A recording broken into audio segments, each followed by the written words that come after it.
Hey, how's Josh. it going, Good man? to see you, man. Good to see you. Thanks for coming to our Halloween Of course. thing. Thanks for having me. Yeah, come on in.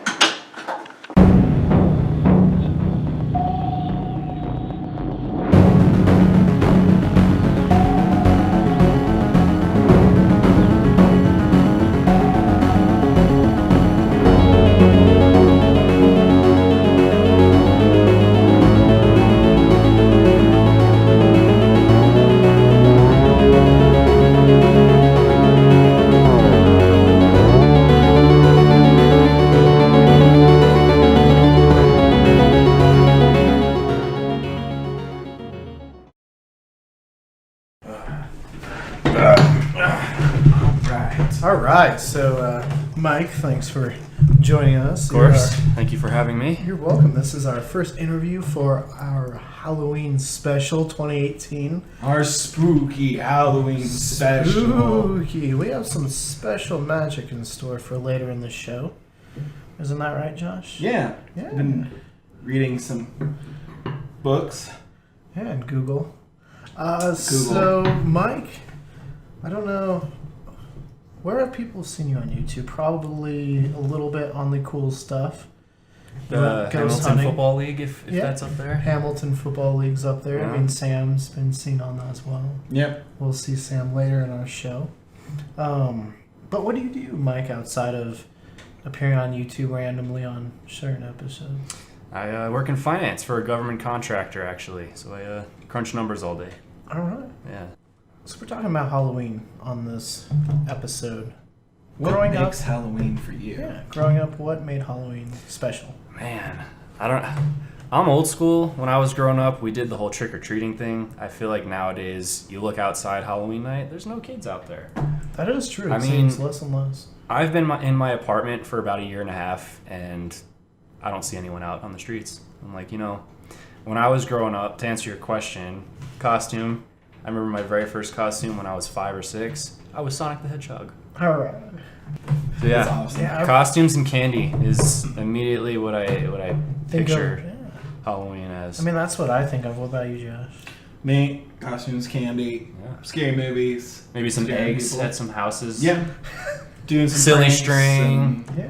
toilet paper. You know what was good actually was filling up socks with like powder or sugar, making them heavy, And then and just you- whipping them around. That was always a good time too. So, Halloween traditions, obviously, for you were costume and candy. Was there anything else that kind of like set the mood going into Halloween for you? My parents were always big on the decorations, outdoor decorations. You pull up the street, you see the orange lights, you have, a witch here and a skeleton there. My dad actually started doing this thing where he would take his clothes and stuff it with hay. And he would sit it like on this chair on the porch. And it was pretty cool. We'd carve pumpkins, put the pumpkin head on it. That's awesome. Yeah. Oh, that's really cool. Yeah. Doing Yeah. scarecrows. Doing Yeah, like a pretty much. scarecrow Yeah. thing. Pretty much, Yeah. Oh, that's really cool. So I think nowadays, I mean, how would we think of Halloween if we were today's generation? Today's generation, I don't know. I think Halloween's a lot different these days. Yeah, it is. I feel like there's got to be an app now where you're like this virtual person. Trick or treating. And you walk Virtual up to these trick-or-treat. houses and you like trick or treat and you get like all these weird treats and then you could like Virtual kid. trade them in for stuff. I Got don't know. 3 coins from this house. Yeah. So, definitely for like me and Josh and Johnny, when we were setting up this thing, our special, we were talking about like the Halloween kind of feel, the movies, the music, that kind of stuff. Is there any music or Halloween movies or movies that kind of set the stage for Halloween for you? I'm gonna go with the classic Friday the 13th. All right. I think that's been my all-time favorite Halloween movie. Yeah. Yeah, especially with the new Halloween movie out now. Have you seen the new Halloween? I want to, but I have not seen it yet. So Have you good. guys seen it? Yeah. Josh and Johnny have. I have not. I It's want very to. good. I can see it again. Yeah? All right, so maybe we'll go see it and do a review on it or something. Yeah. I'm down. So what about Friday the 13th makes it like your Halloween movie? I just like how it's got that like scary feel to it. 'Cause that's what the holiday is all about, right? You dress up. It's supposed to be like a like a darker theme almost, and I don't know, I've just always enjoyed it. It's a good movie when you've been out trick-or-treating as you're growing up, drinking a little bit, and then you come home and you watch a scary movie. They're on Friday the 13th. Yeah. I agree. No, that totally makes sense. So, growing up, did you or your parents, or did you hear any like spooky stories that kind of creeped you out? It doesn't have to be ghost related. It can be animals or anything like that just kind of creeped you out a little bit. The only one that really comes to mind is the whole boogeyman thing. When I was growing up, my dad would always try to freak us out when we were younger, and he explained the boogeyman story a couple of times, and I definitely remember being scared for a couple of years about that guy. And I don't know, it just added to the excitement of going out at night, being like, I'm gonna go trick-or-treating, I'm Sonic the Hedgehog, am I gonna encounter the boogeyman? You know, it just like adds to the whole feeling of the holiday. So nowadays, I mean, you went ghost hunting with me once. I think the most scary thing you encountered was a negative 10-degree cold. God, that was so cold, man. The wind was blowing. I'm pretty sure you told me to bring multiple layers to wear, and I was like, yeah, whatever, Keegan, like, you don't know what you're talking about. And we get out to like this empty dirt field, and I'm just sitting there, no hat, like one jacket on, maybe even shorts, no gloves, and I was like, this sucks. Someone that night was laying in the dirt with a blanket. I don't remember. I do remember being out to like super late.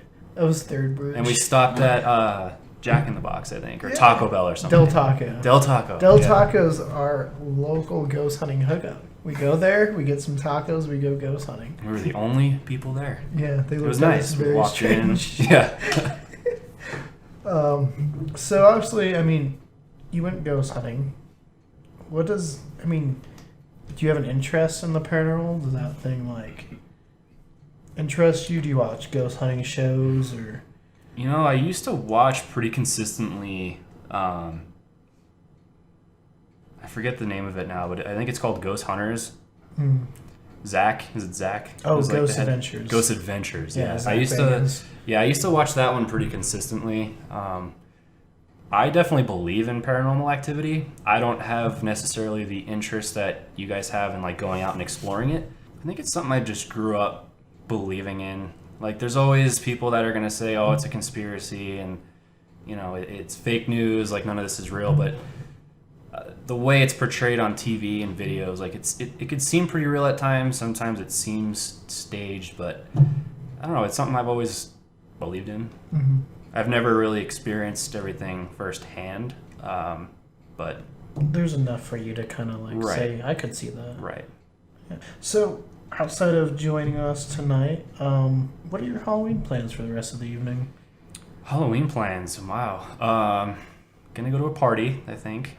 Get a little drink on. Probably not gonna do the whole trick-or-treating thing. I think I'm past that age, unfortunately. As much as I love my candy. I think if we dress up, people might let us. They probably would.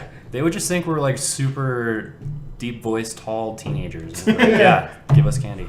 Hello, I'd like some candy. Exactly. Just walk up. I'd like your finest Reese's peanut butter cup. Right. I always go as like as Buffalo Bill in like a skin suit. And I like some candy. Would you fuck me? I'd fuck me. I used to always hate the neighbors that would give you like Raisins. Like mints or like raisins. Snacks. It's like, I'd rather you give me an apple with a fucking razor in it than a thing of raisins. So, like, no one's gonna eat that.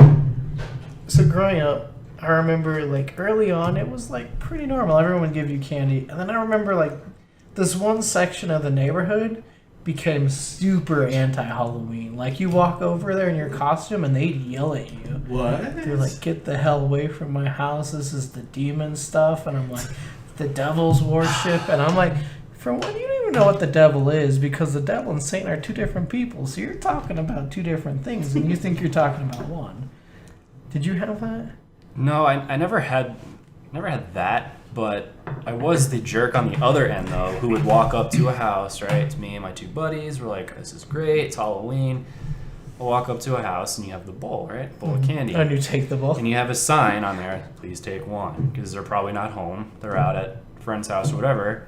And yeah, you know, you split it down the middle here, half for you, and we're out. One-stop shop. Exactly. You get a full night's of Halloween candy in one stop. Right. You're gonna get the same stuff, but you know, hey. And then there was like that rare house that everyone knew about because they gave out like The king giant size chocolate bars. Oh, yeah. Something that I've realized in the last Halloweens, kids these days are like super taught to only take one piece of candy. Are they? Yeah, I never see kids like going for like 2 pieces, like snag 2 pieces. They're always like 1 piece, and I'm like, just reach in, Right. Just grab a handful, man. Yeah. Just fill your bag. I Go don't for need it. this much candy. I feel like it's almost tradition growing up to just like go in, take a handful, Right. put it in your, you know, It's pillowcase. not these days. It's, I mean, it's very polite of the children. It's very polite for them to just take 1 piece of candy. But No, they're suckers. I just You want to be go like, in- I just like grab another handful and throw it in their bag, and I'm like, go for it. Yeah, no kidding. So Josh, you want to try that? So I have been looking up some really cool stuff. No.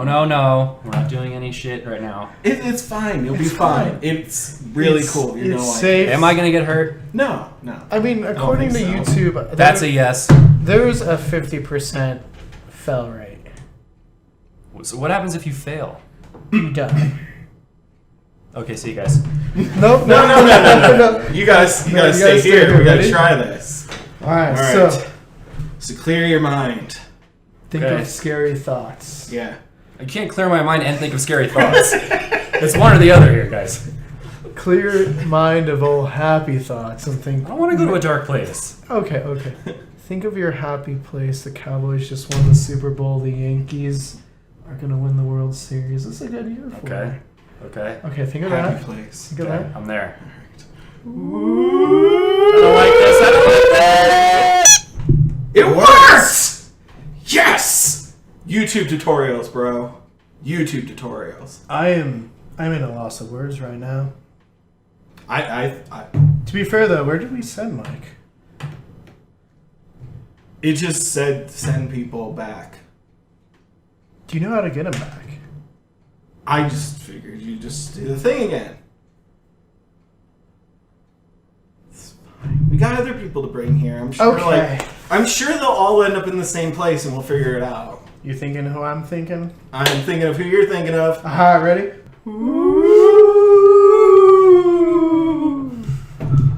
Alright, and summoned here today is... Sam Vandermeulen.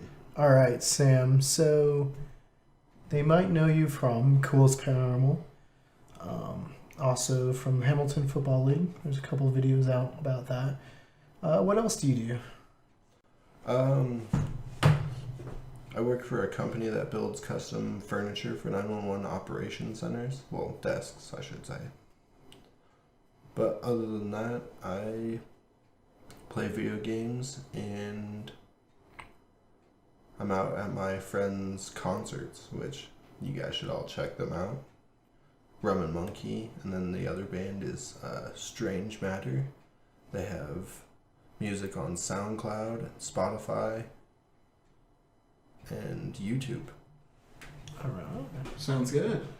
So, do you know why we summoned you here tonight? I'm assuming with all the festivities, Halloween related. That is correct. I was going for Easter, but I was really hoping Close. it was more Yeah, like, close. Same thing, right? I don't know.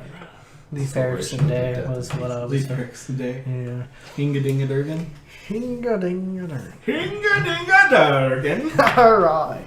So, obviously it's Halloween. Sam, can you tell us a little bit about what you guys do for Halloween? Like your traditions or anything like that?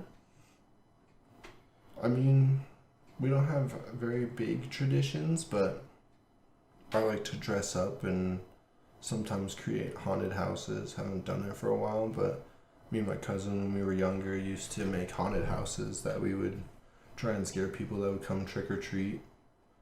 we kind of had to bring him up in there because he used to live in a cul-de-sac.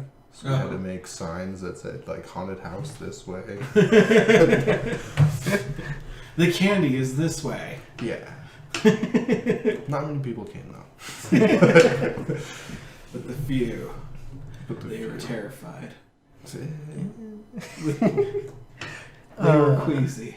Yeah. So, obviously, you can see from some of these decorations we got up, you got some Halloween type movies.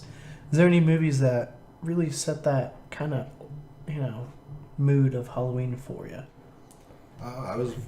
When I was younger, and still to this day, I've been big on the movies of Halloween Town 1 and 2, and then also Bewitched, which is obviously a big one. Oh wait, no, Hocus Pocus. Yeah, definitely Hocus Pocus. Oh yeah. I think Bewitched is an artist group. I think it's a TV show. Bewitched? I don't even know. Bewitched was a TV sitcom. Yeah. No. There was also a pop group called Bewitched. It was also pop. All right. named We got a Bewitched. fact check already. Fact check. Fact checked with the fact checker. But it was just B***witched. And it was 4 Irish girls or something. I did not know There were that. So, what is it about these movies that you enjoy around Halloween? Is it just kind of... And they are very kid movies-esque, but like kind of the horror / spookiness and all the kind of non-normal stuff involved with it. It's all kind of like dark and very magical, and some of them, magical because of like witches and whatnot, and all their potions and cauldrons. It really has. I really like the Halloween Town series too, but they really have like that whole like vibe of Halloween. Mhm. I think. They got it. They did it well. Yeah. Even being an old movie. Oh yeah. Classic. But Classic. Halloween classic. Rated by Sam. Yep. So outside of Halloween movies and stuff, growing up, did your family ever tell you like spooky stories? It doesn't have to be like ghost related. It can be anything, cryptids, wild animals, people, anything like that. Nope. I mean, not my family, but like me and my cousin would always look up like cryptids and ghost stuff and all of that nature because we were just kind of curious on it and wanted to know it and just understand it. I remember. I don't know what the book was, but it had like cryptids in it, and like on the cover, I think it was Mothman. I don't remember what that book was. Man. Yeah. And it was like a field guide. Yeah, it was like To the it was cryptids, like a yeah. little like soft paperback book. It was. I know what you're talking You know about. what I'm talking about? Yeah. I can see it. Yeah. All right, so commenters, if you know If the what that title, book is. post it down below in the comments. I want to say that it was just called Cryptids or something like Or a that. field guided cryptid, something like that. Yeah. Something like that. So, talking about ghosts and stuff, ghost hunting. Mm-hmm. Obviously, you got some expertise in on that. Yeah. There's one experience I think that sticks out, to me at least, with the three of us over at Memon Ridge. Do you want to talk about that? And then we can each kind of give our different takes since it was just the three of us. Yeah, that was a very interesting night because we all met up. I'm pretty sure that was the night that like I was a little bit later than you guys, and I met over in the parking lot of Memon Ridge, opposed from at South where you guys were. But we all like met up at like one point, and then we were heading down the trail, which was like along south by like the creek. And as we were going through this trail, there was just like a rustling from the bushes, and we just heard something like come like right by us. It was like right in front of me, or no, it was behind me, but like in front of I think Josh. I think it was behind me. It was behind you. I think it was behind all all of us. Yeah, it was behind all of us, but And- there was like a rustling in the bushes. Something like went by, and we all like turned around and looked at it, but like the leaves were moving, but there was nothing there on either side. And with how quick we turned, we would have been able to see something if it was there. I mean, I started turning. I Yes, mean, I at heard least, it. yeah, at least for me, I remember as we'd walk, we'd hear something matching our pace. I mean, that was the whole And night. yeah, we'd hear it matching our pace. We'd stop, it would stop. And then we go, it would go. And it was kind of getting concerning because we're in the woods. There were mountain lions up there. And I think that's what was going through my head more than a ghost. I was like, man, we're going to get attacked. And then as soon as you heard something like charge, Yeah. I mean, it came barreling down. Yeah. I remember I jumped. And then I just remember as I jumped, you could see the leaves move in front of me, but nothing came out. Yeah. And I was like, okay, we didn't die. The other thing that was really weird about it, I mean, it's possible it could have been something, but the circumstances of it are so weird. Because there's a hill to our left, and the hill is like, It was to the right. it's on, was it to the right? Yeah, Well, there's a the little hill creek to was the on left and then the creek to the right. No, we were heading east along the trail, and like the hill was to the right of us, and that like slope towards the creek was to the left. I remember this very specifically because we were going down that one part that was like kind of like curved. So we were like walking down it and like heading down that one part just before it became the opening to where it like wrapped back up and around and more into Memons. Mm. So we were like right along the side. Yeah. But the hill is like, Pretty it's really steep. It's got to be like an 85-degree angle. Oh yeah. So, yeah, if something was agile enough to get down there, sure. But I don't. The way it sounded, the heavy steps, the Heavy steps. how loud it was coming Plus through there was no dust. It's very Yeah. dusty from the loose dirt It's and all stuff. dirt trails. It was the middle of the summertime. Everything was Very dry. So we feel like we would have seen a lot more signs than just tumbling down the side of the hill. And the leaves that were shaking were like pretty high off the ground to where like it was bigger than a mountain lion unless it was a giant mountain lion, and even then we still would have been able to see something. Yeah. Like at least a tail at the end of like it whipping by. Something that's weird about this, and it's something I think I just thought of right now. I mean, we've known the facts. John B. Mimon's son drowned in the creek. I wonder if that was just like a residual event. Like it was him running down as a kid and that's where he died. And he fell or something there. But I Maybe. thought he drowned more towards like the bridge area, and that was kind of farther from the bridge. I don't know if it was the bridge. So the story behind the bridge, and we can cut to any footage you want right now because we shot some footage Yeah. up there to show you guys. But the story behind the bridge is that if you go up there late at night and you're quiet, you'll hear kids. Because the urban legend is some guy took a bunch of kids up there and one day they all burned to death. I have not found this, and we've dug through a history center. That's something Castle Rock's really good for, actually. And for all the historical events, you'd think a bunch like 20 kids dying in a fire with a guy up in Memory Ridge, there'd be some Yeah. newspaper article or something about it, and we haven't found anything. Unless they're trying to keep it on the DL. Yeah, but my theory with the whole bridge thing is it's so close to the apartments and houses. If you're super quiet, you're hearing just, Kids pollution from them. Yeah, the sounds Yeah. from them. But that doesn't say, Memory Ridge, we've had some weird experiences. Oh yeah. We've had that one. I've had the Lawrence experience, Mm-hmm. which we can cut to that video if you want. We had that other one the last time we were there Mm-hmm. with like Matt, that like we were walking, And something followed us again. something followed us, and we like saw something following us, like literally physically saw it with our own eyes. Like Keegan saw it when he turned around, he saw something that wasn't like one of us, like in the bushes. Mm. And then when me and Matt were in the back, we heard something like kind of, again, charge up on us, but once we turned around, they would stop. And then it stopped following us after we passed this, like, kind of tree opening right next to the townhouses right over there. It's like it's almost stuck to a certain area. Like something is holding it there. And that night, I remember... Like a barrier. Yeah, I'm trying to think. It started kind of early on. It was past where we had our experience. Yeah, it was definitely past that. It was up but I by, remember, the like, burning of Matt... the Ouija board area. Almost. It wasn't quite there yet. It wasn't Because quite remember there, we but were that's when it still kinda picked up a little going bit to more. the Ouija part when we stopped because Matt heard a noise in the trees.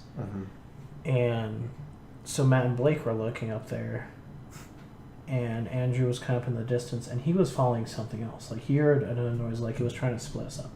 It was. And yeah, once we got to the Ouija place, there wasn't anything really definitive It there. was really quiet there. It was, Apart from the rest of it. yeah, super quiet, but it was on the way back where you It picked felt up it. again. Like that fight or flight instinct, and you feel something on the back of your neck. And Matt kept stopping. He was like, something's following us. Which I was like, well, that sounds familiar now. And at one point, I turned just to look at him. Not even looking for anything, just to, be like, hey, Matt.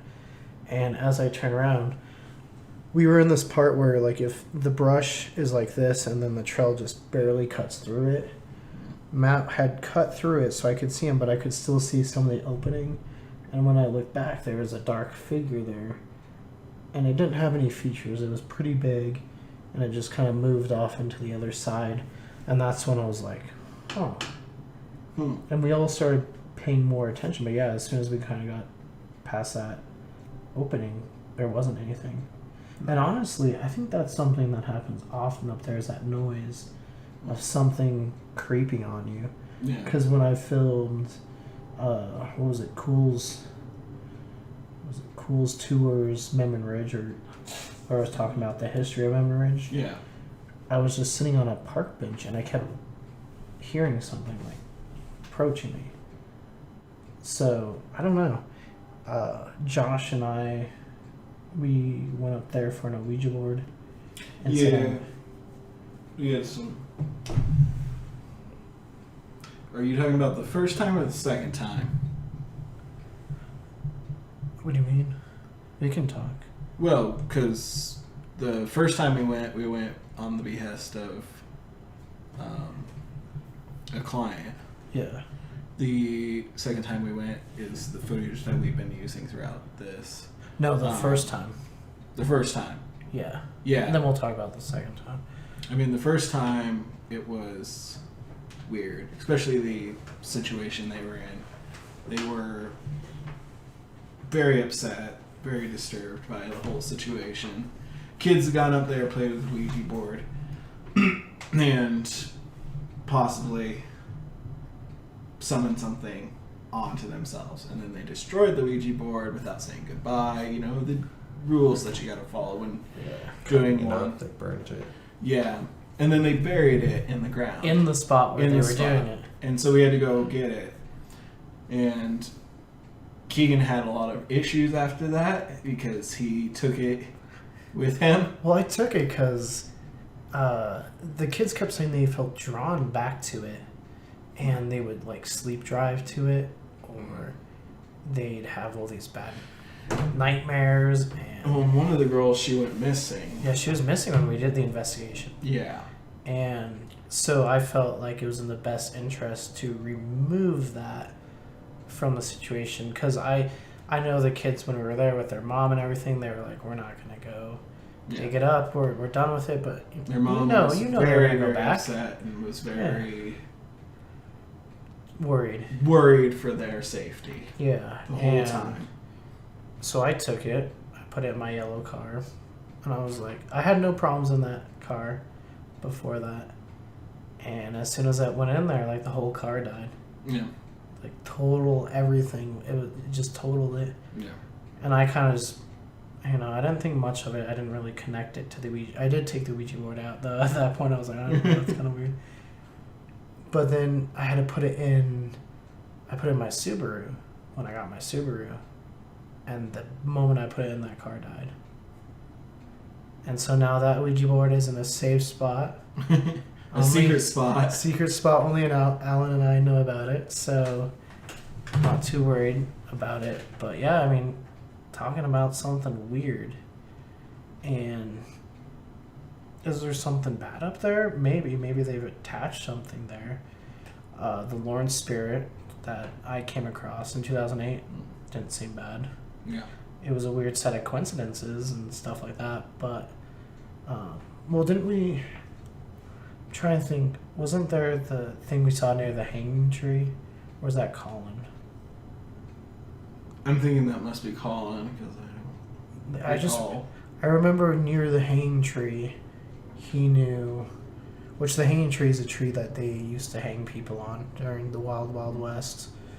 I do not believe it's the same one that was attached to the body that they pulled the skeleton from, put in Cantrell, and then Cantrell burned down. Yeah. I don't believe it's the same one. But it is a hanging tree in Castle Rock. But I remember Colin, we were walking in the forest one night, investigating up there, and there was like a cat-like creature. It didn't look like a normal cat, and it just disappeared into the tree. And it was kind of weird. But yeah, so the footage, obviously, we've kind of shot that night. Super cold. Very cold. Main takeaway was we were cold. Yeah. It was a late evening out into the woods in the freezing cold. Yeah, Colorado was much colder back last week when we filmed that part. Yeah. It's much warmer now. Yeah. Our weather's all over the place, but hopefully it's a nice Halloween for everyone out All the there. kids can go trick-or-treating. You guys can enjoy your Halloween parties. Get home safe, though. Yes. 5 feet of snow. Stay out late, but be safe. Yeah. Or don't stay out late. Still be safe. Just be safe. Just be safe. Safety's a good thing. Don't do Ouija boards if you cannot handle the consequences. Or at least look up on it and how to Protect close it yourself. before Yeah. when you're Research is key.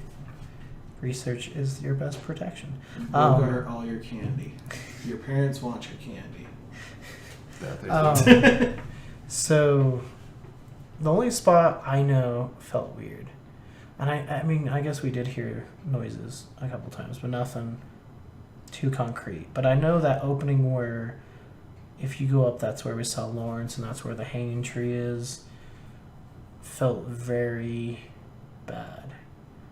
And I felt drawn to it, but in a bad way. Like, if I went up there, something bad was going to happen. Yeah. Like, something was there waiting. Yeah, you get that feeling. Yeah. You got that feeling when we went up on our little excursion in the cold, Mhm. too. We all had bad feelings about being up there. And just in that area. Yeah.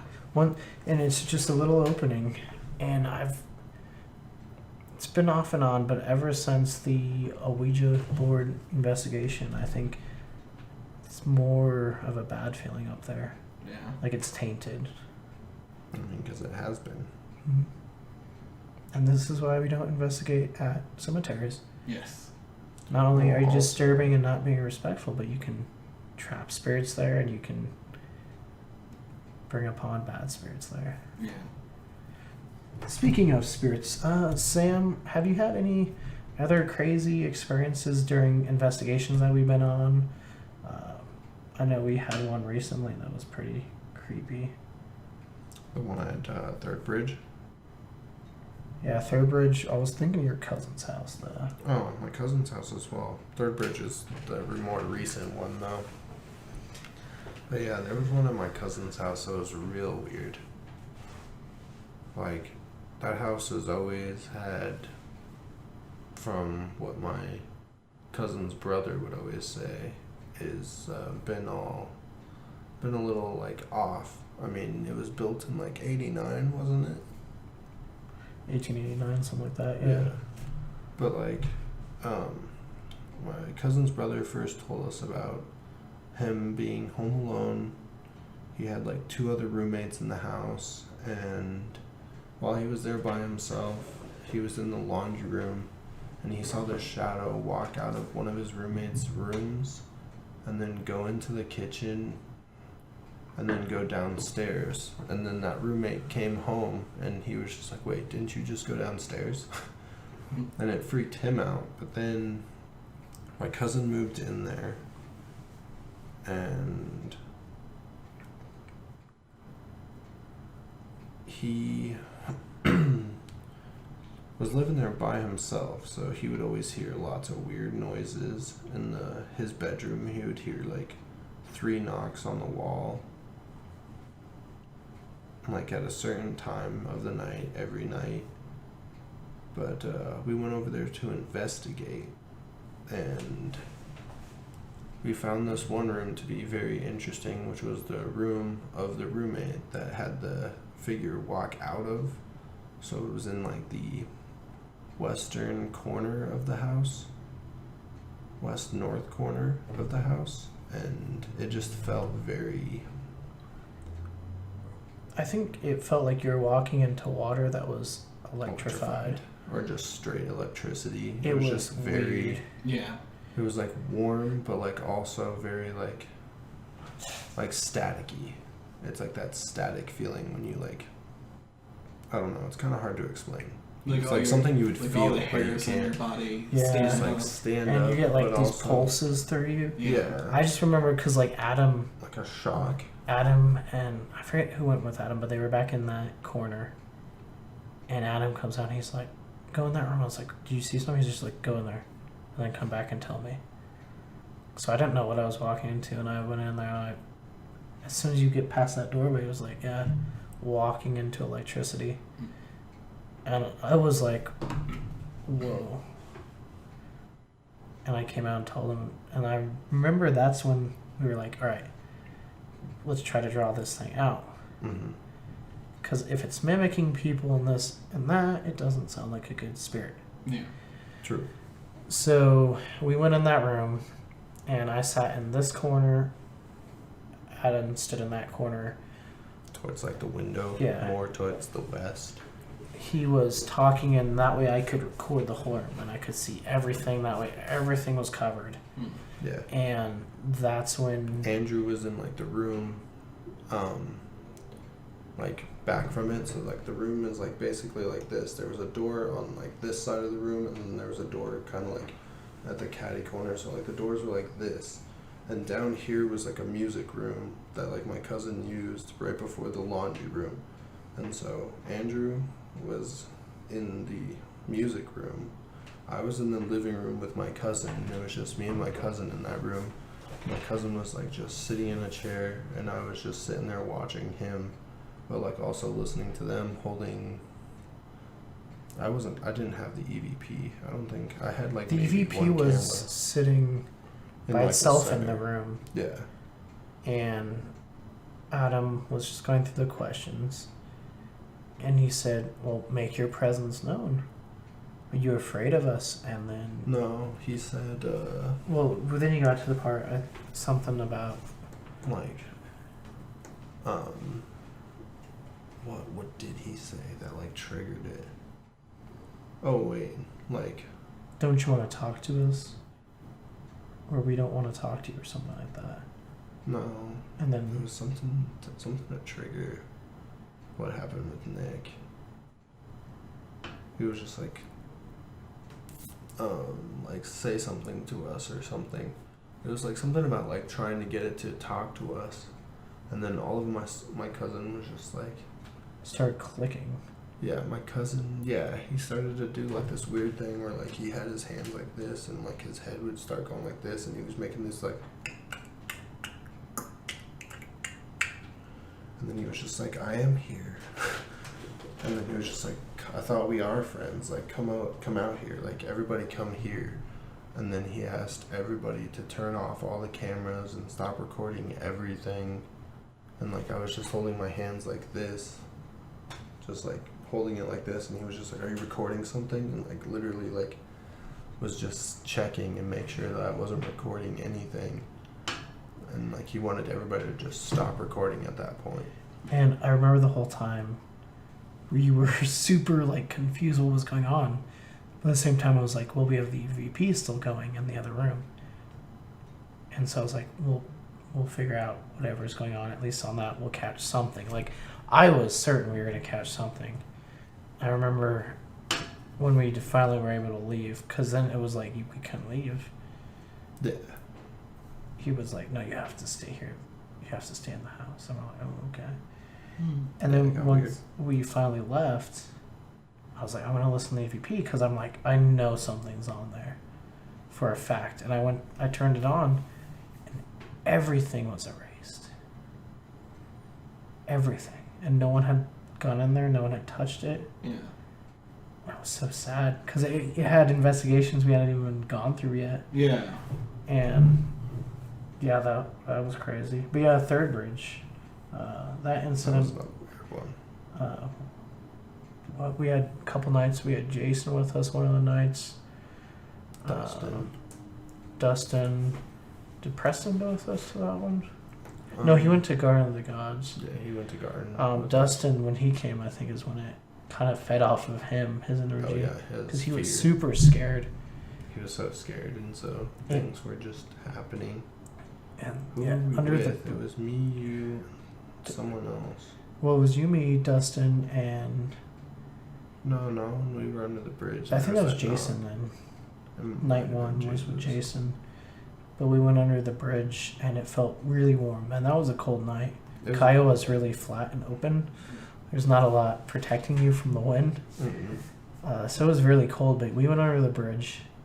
It was And pretty hot. It was like walking into an oven. Really? And there, An oven yeah. or like, yeah. And there was Like a demonic oven. writings on the wall. There's a lot of weird stuff. And so we're like, okay, I don't think we were spooked at all. Mm-mm. And then something loudly banged. On like the bridge rail above. Yeah. That's when we went up there. To see what it was. Like, There was nothing there. And then we met up with those two dudes. yeah, and then they were telling us about their experiences. Yeah. Mm. Then we went back under the bridge. And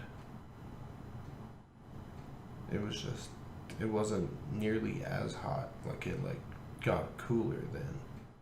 So it was an interesting night. That was an interesting night after many of times that we went up there. And it was just too active with a bunch of people up there.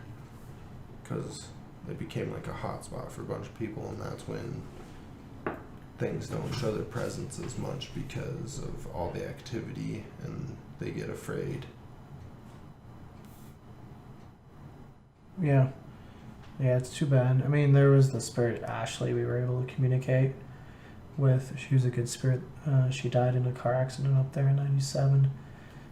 But we were able to communicate with her. But yeah, as more people started showing up, it was harder and harder to get any reads. And I think that's why going there that night with Dustin kind of shocked us, because it had been so quiet. I mean, yes, we've talked about this, another experience kind of close to it, and I'll go in detail later, about the Randy Wilson incident with the ghost truck. I mean, that was weird. Yeah. Yeah, I think it just shocked us. So outside of ghost hunting, any other spooky experiences that you've had? I mean, I had one when I was really young, and I was on the property that my parents own. They have this hill right in front of the house that we would always sled on. And our dog Dusty recently passed away. And one night when we were up there just sledding down, we saw what looked like a spirit of our dog kind of coming from the trees down below and running towards us, but then disappeared. And I always thought it was interesting. I mean, it wasn't frightening or spooky in any way. It was just kind of interesting. And then after that, we went that next day we went down to where we buried Dusty and kind of said our goodbyes to him, and then we haven't seen him since. That's the best way of saying it. So we had to, I don't know, we needed to say our goodbye. Yeah, kind of a not quite spooky or scary or anything, but more of a comforting type thing. Maybe. Yeah.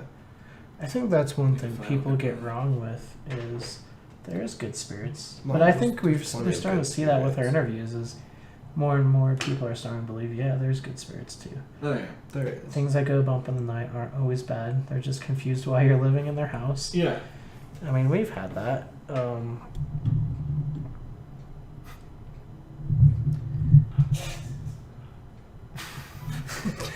I think the Victoria house, there was nothing bad.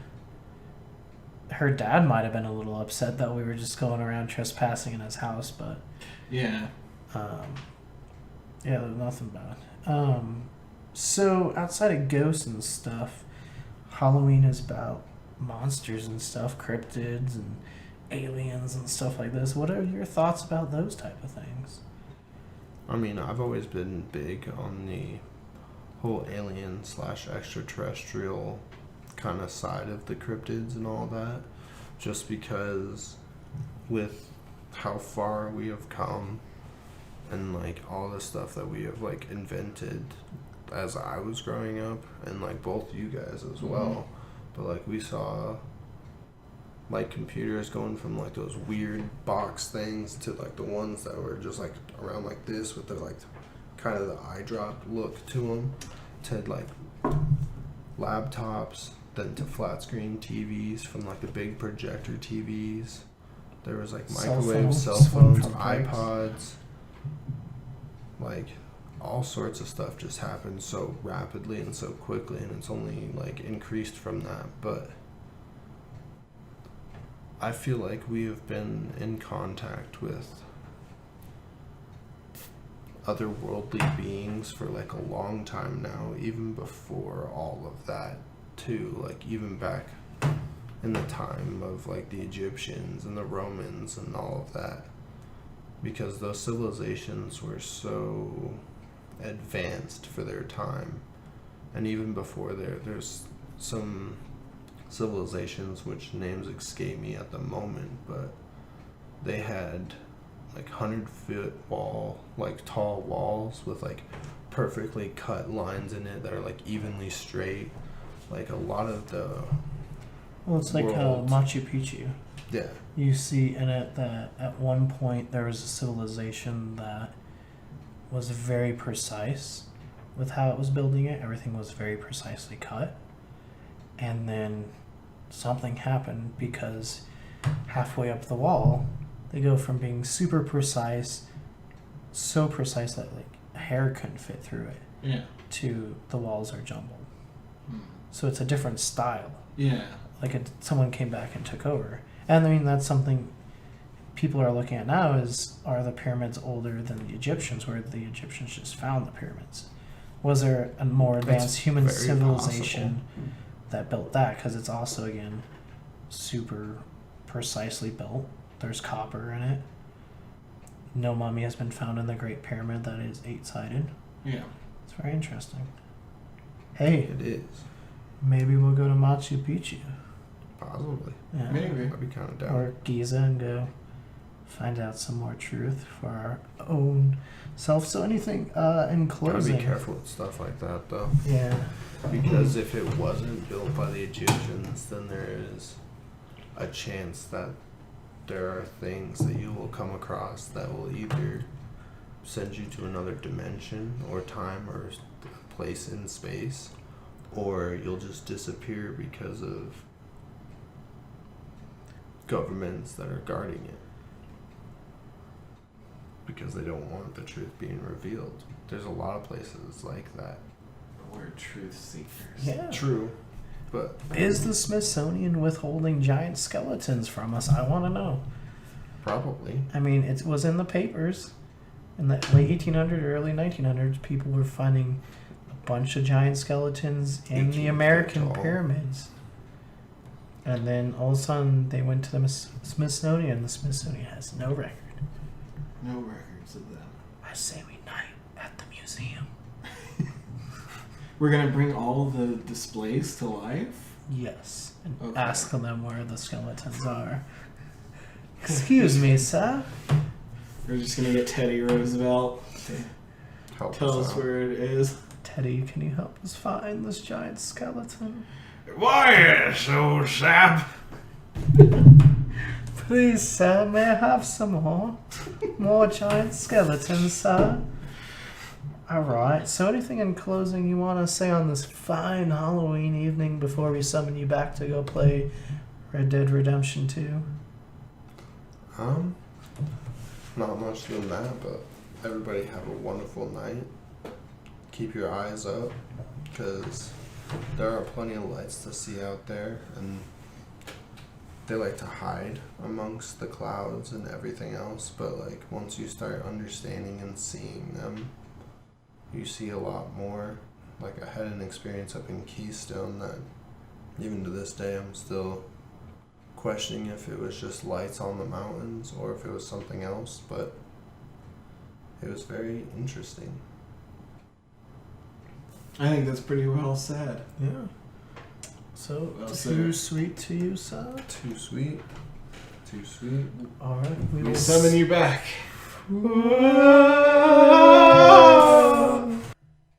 Well, that was fun of Sam to join us. Hopefully he has fun playing Red Dead Redemption 2.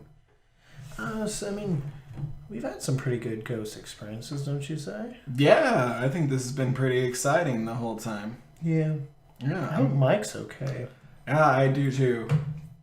You know, we've been trying to get him back while we've been doing this, but Eventually, we have to be able to get him back. right, you would think. You think you would just eventually like bounce back to him. I would hope so. But I'm sure we have more guests, and I'm sure wherever he's at, he's fine. Yeah. Do you keep Sure he's hearing fine. that weird bumping noise? Do things seem different? A little bit different, yes. Oh, Oh, I have a phone call. oh. 1 second. 1 second, everybody. He's got a phone call.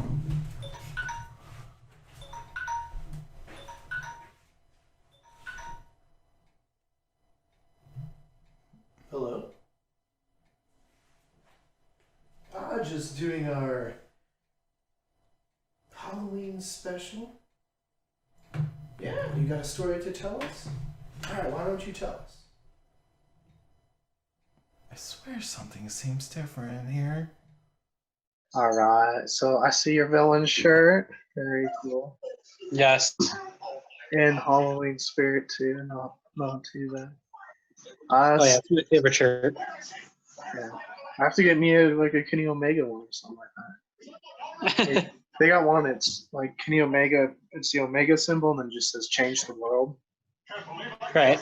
I want that one. Oh, you stupid door. All right. So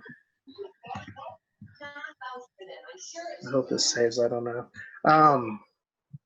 Halloween. I guess we'll start off with your traditions or what you grew up doing during Halloween. Throwing Halloween parties and trick or treating. All right. Do you have any fun stories about trick or treating growing up? No, not that I can remember. Halloween-esque movies that you like. Spooky Uh, movies. I really personally enjoy like the Child's Play and like Chucky type movies, Annabelle, and Creation of Annabelle, or like spiritual movies. Movies like Texas Chainsaw Massacre and Freddy's versus Jason or any of those are okay, but spiritual movies are better. Okay. So what you're saying is we need to go to somewhere with a bunch of haunted dolls and investigate. Hell yeah. All right. No, I think that'd be fun. I mean, come on, what's not more fun than spirits possessing something? Right? We should go see, because I know the actual Raggedy Ann Annabelle is in the Warren Museum. We should go there. That'd be fun. Let's That plan would be it. fun. Or what about voodoo? What are you up to for voodoo? Like, how do you feel about that? For voodoo, Yeah. I don't know. I've never. I don't have positive or negative thoughts on it. But we can go test it out in New Orleans. Oh yeah. Yeah. First of, okay. This is just like my test, so I'm kind of just going through all the questions, and then me and Josh will edit it and make it look like a coherent meeting. So, first off, why don't you introduce yourself? Obviously, people watching Spotty Reception have seen you in our vlogs from Chicago, Vegas, Seattle. But what other things do you do? Obviously, you do photography. Yeah. So I'm Brendan Carroll. I live up here in Bozeman, Montana, and I do photography amateurly. I've done some things that I've got paid for, but otherwise, I just do it really for fun and for family when they want things done. Otherwise, all I do is spend my time watching sports. If I'm not working, I'm watching ESPN or NFL Network or whatever game is on. It doesn't matter what sport it is. That's all I do. Yeah. So, growing up, did you hear any like spooky stories as a kid that kind of scared you? It doesn't have to be just ghost related. It can be animals or anything. No, we never really talked about ghost stories when I grew up. Yeah, so I've never heard any, ghost stories or Halloween type stories at all. So, Now, do you do any ghost hunting, Brendan? For the audience, I only have with you. only with me. I did by accident once, Did you? but that was not intentional. Any experiences when you were ghost hunting? So that's actually kind of how it happened. I was actually staying at my aunt's house, and I got this weird feeling, and I left my cousin's room, and there was a little girl, not much older than 6 years old, standing in the middle of the living room. And then she like ran over to their fireplace, and between the fireplace and the end table, there wasn't much more room than that. And she all of a sudden was a full-grown woman with a baby in her hands. Wow. It was weird. Yeah. Did you get It's any the only- like details? Like, could you tell maybe where, like, what age, like, she was, or where she came from, like, time wise?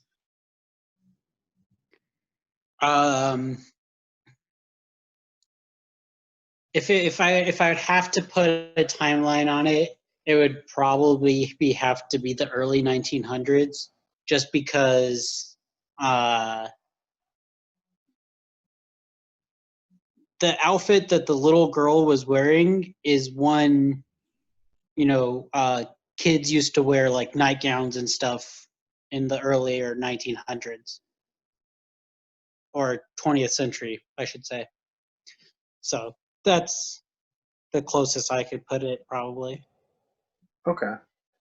Now outside, like, did you feel fear from her, or was it a calm spirit, you think? I didn't feel anything. So I mean, if anything, I'd have to say a calm spirit, but because I wasn't scared or anything, she was just, to me, she was just a little girl that was sitting in the little living room, and then I mean, next thing she knows, she wasn't. interesting. So is this your only experience with like supernatural stuff? Only one that was super clear and like super rememberable. Okay. That is interesting. It's amazing how. Now, where did this happen again? Like, what state? Montana. Montana? Okay. See, this is what's interesting. You get all these different experiences from all over the U.S. Colin and I had one in Vegas, or we've had them in New York or Arizona, so it's always fun to hear those. So, what are your Halloween plans this year? I just recently moved into my own apartment, and so I'm going to throw my first Halloween party here at my house. All right. Well, thank you for joining us today, Brendan. It's been a pleasure. We've known each other for a long time. Only a few years. Only a few. Like a person's worth. Seriously? Yeah. They can almost drink by now. Yeah, you're right. All right, well, we will let you get back to Halloween. Thank you again for joining us on our Spotty Reception Halloween special. Thank you. All right, too sweet. So, you had a story to share with us today for our Halloween special?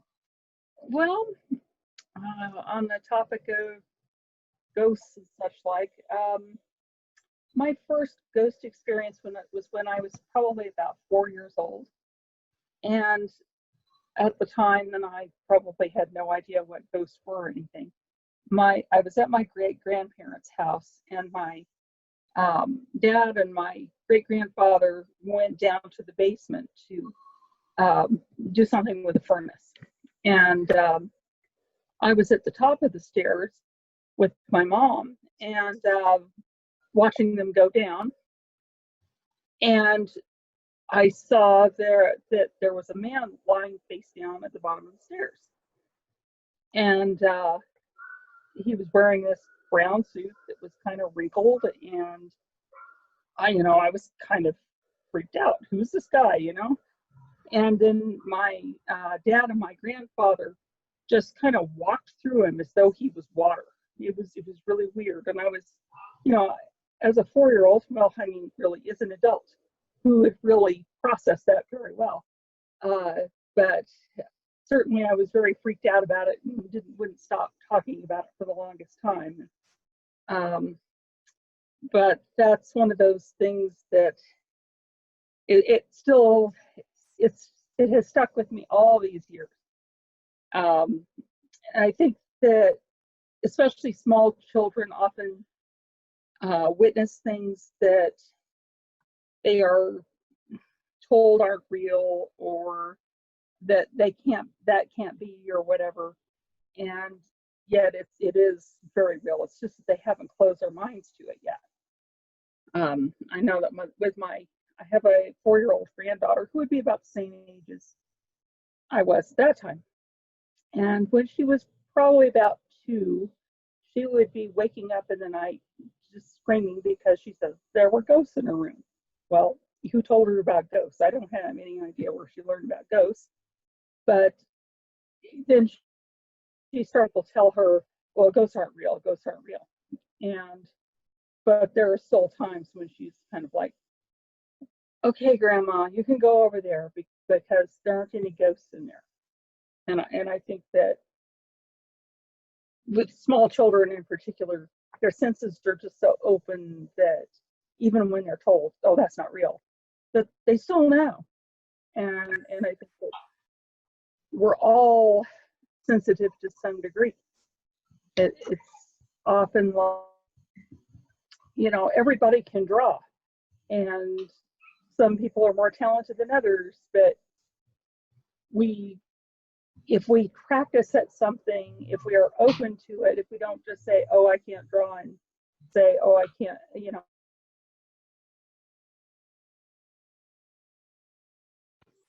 Yeah, no, I mean, I think with a lot of investigations, it's something we've seen. People have cases where kids. Okay, did you get any of that? It looked to me like you were just frozen there on the screen. Yeah, that's where I think when you got to the part, I'm trying to think where we were at, where you were just saying everyone kind of has some openness.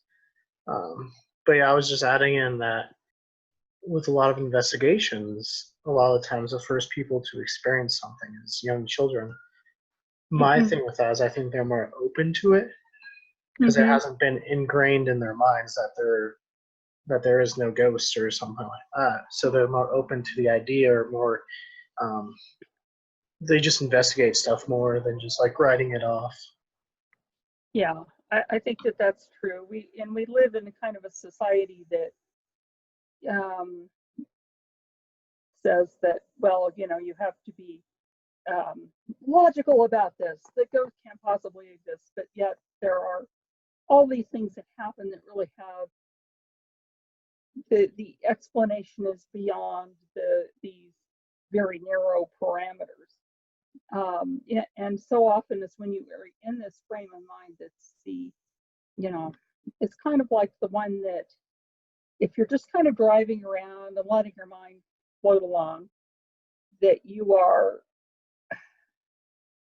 more in a non-logical type of mind. And I think that that's the kind of thing that you're into. And I can recall a time when, and this was when I had not been driving a very long time. And I passed this lady on the road that was in this car. It was a black car, probably from like the late 1940s, early 1950s. And old lady, she could barely look over the steering wheel. And I thought, well, that's kind of weird. This was in like I'm guessing around 1974, and you didn't really see a lot of cars from the 1950 on the road. And and there was just something even that struck me as being kind of odd. And here it's a road in southern New Mexico that kind of goes down the valley there, the old highway. And there wasn't anything but fields on either side. There wasn't any place where she could turn off. And I looked in my rearview mirror first, no car. I turned around, no car. I actually pulled off the road and checked. There still was no car, no place that I could see that she could have gone. And it's the kind of thing where I just knew that there was something other than just some physical old lady who was driving down the road, passing me. So, but I do think that open state of mind when you're just when you're relaxed about things or just in your non-logical mind, you're very open to it. Another situation that I had that was one of those that kind of took me by surprise. When I first moved here to Prescott Valley, I needed some furniture for my house. So I went to a used furniture store and was kind of just browsing around. And there was this, in an area with some chairs, there was this rocking chair, and I could kind of see, and I got a little closer. And then there was this old lady in a crocheted hat that was sitting there in the rocking chair. I'm like, okay, somebody's grandma just decided to sit down and rest. I don't know. And I looked away at something else. I looked back at the chair. It was still rocking. There was nobody in it. It wasn't like this lady who could have gotten up and asked me to get out of there. Yeah, she just didn't speed away. See, with that one, that could be like a residual thing where it's like that imprint in time. Yeah, something like it with that chair, almost like an impression of that lady in the chair who had sat there for so many years. It looked like an antique chair, very sturdy, kind of probably oak, had been around for a very long time. But it was like one of those things where it's like, okay, well, that was definitely something that was not easily explainable. Yeah, I think we've all had, like, at least, especially during this time where we've been doing all the interviews, it's been really interesting just hearing all the different stories and then seeing similarities. And then I think that's what's cool is when you can pinpoint like similarities, you can almost be able to investigate better or like figure out more of what's going on. Yeah. No, but I like those are good stories. So there's you know, and on the subject of small children being much more open to it, you know, I was like a lot of kids where I had an imaginary friend who seemed very real to me, but of course everybody else said he was imaginary.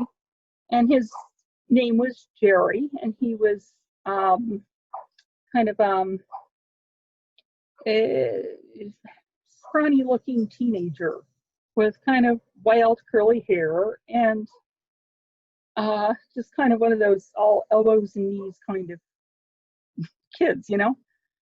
And you know, as time goes on and these things kind of, you get busy with other things in life and that fades away. And I didn't really think about Jerry too much. And then later on, when my older daughter was getting to the point where she was talking, and she'd be in there in her little room and you know, playing with her toys and talking and talking. There wasn't anybody else in there, and I just say, "Oh, so who are you talking to?" You know, just kind of throwing it out there. "Oh, my friend Jerry." You know, well, okay, well, what does Jerry look like? Oh, and she's like, well, duh, you know, right there. But, you know, to then drawing her out a little bit, it's like, yeah, this is like the same person that was my so-called imaginary friend many, many years ago. Yeah, and what's And, the odds of like yeah, the name same and everything? name. It's not like I had said, hey, here's my imaginary friend Jerry, you know. So, you know, that's kind of an interesting thing. And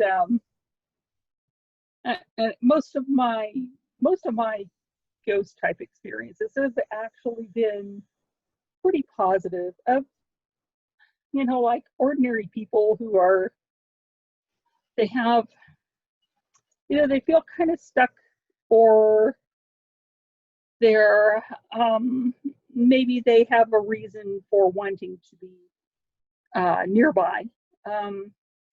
When my husband Joe died, it was kind of strange because I'd be like, say, putting on my makeup in the bathroom, and I'd hear this. He'd do this like little whistle when he would come home, and a lot of times he'd like work overnight and then would come home when I was getting ready to go to work, and I would, and here he died, but I was in that state of doing something that's not,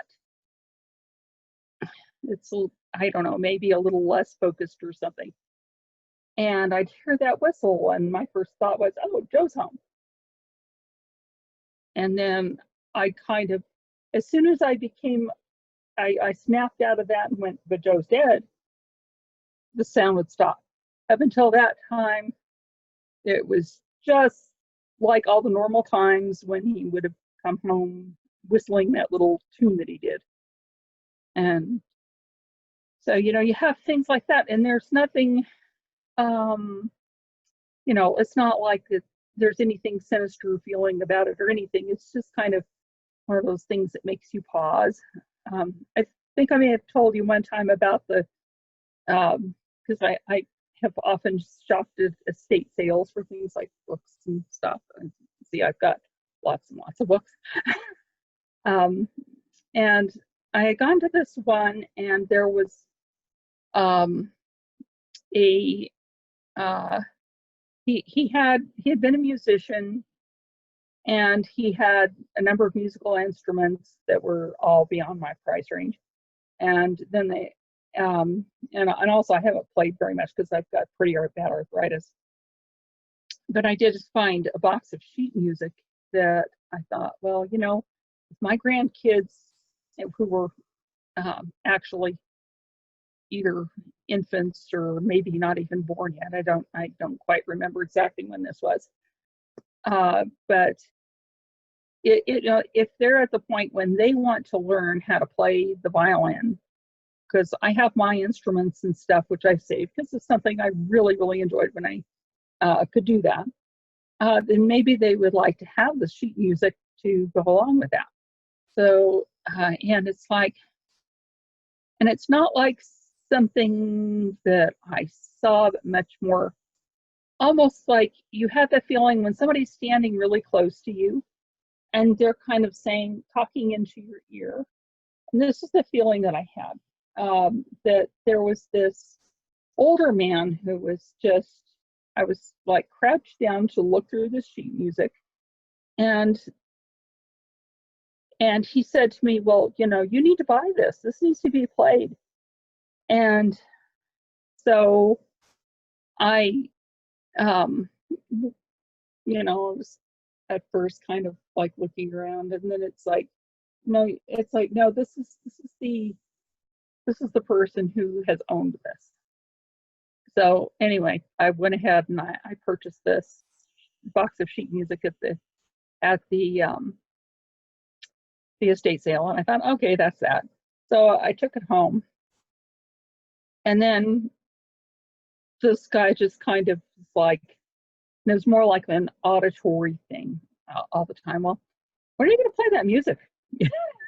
You know, it's there. It really needs to be played. Like, music is kind of a living thing. You need to do this.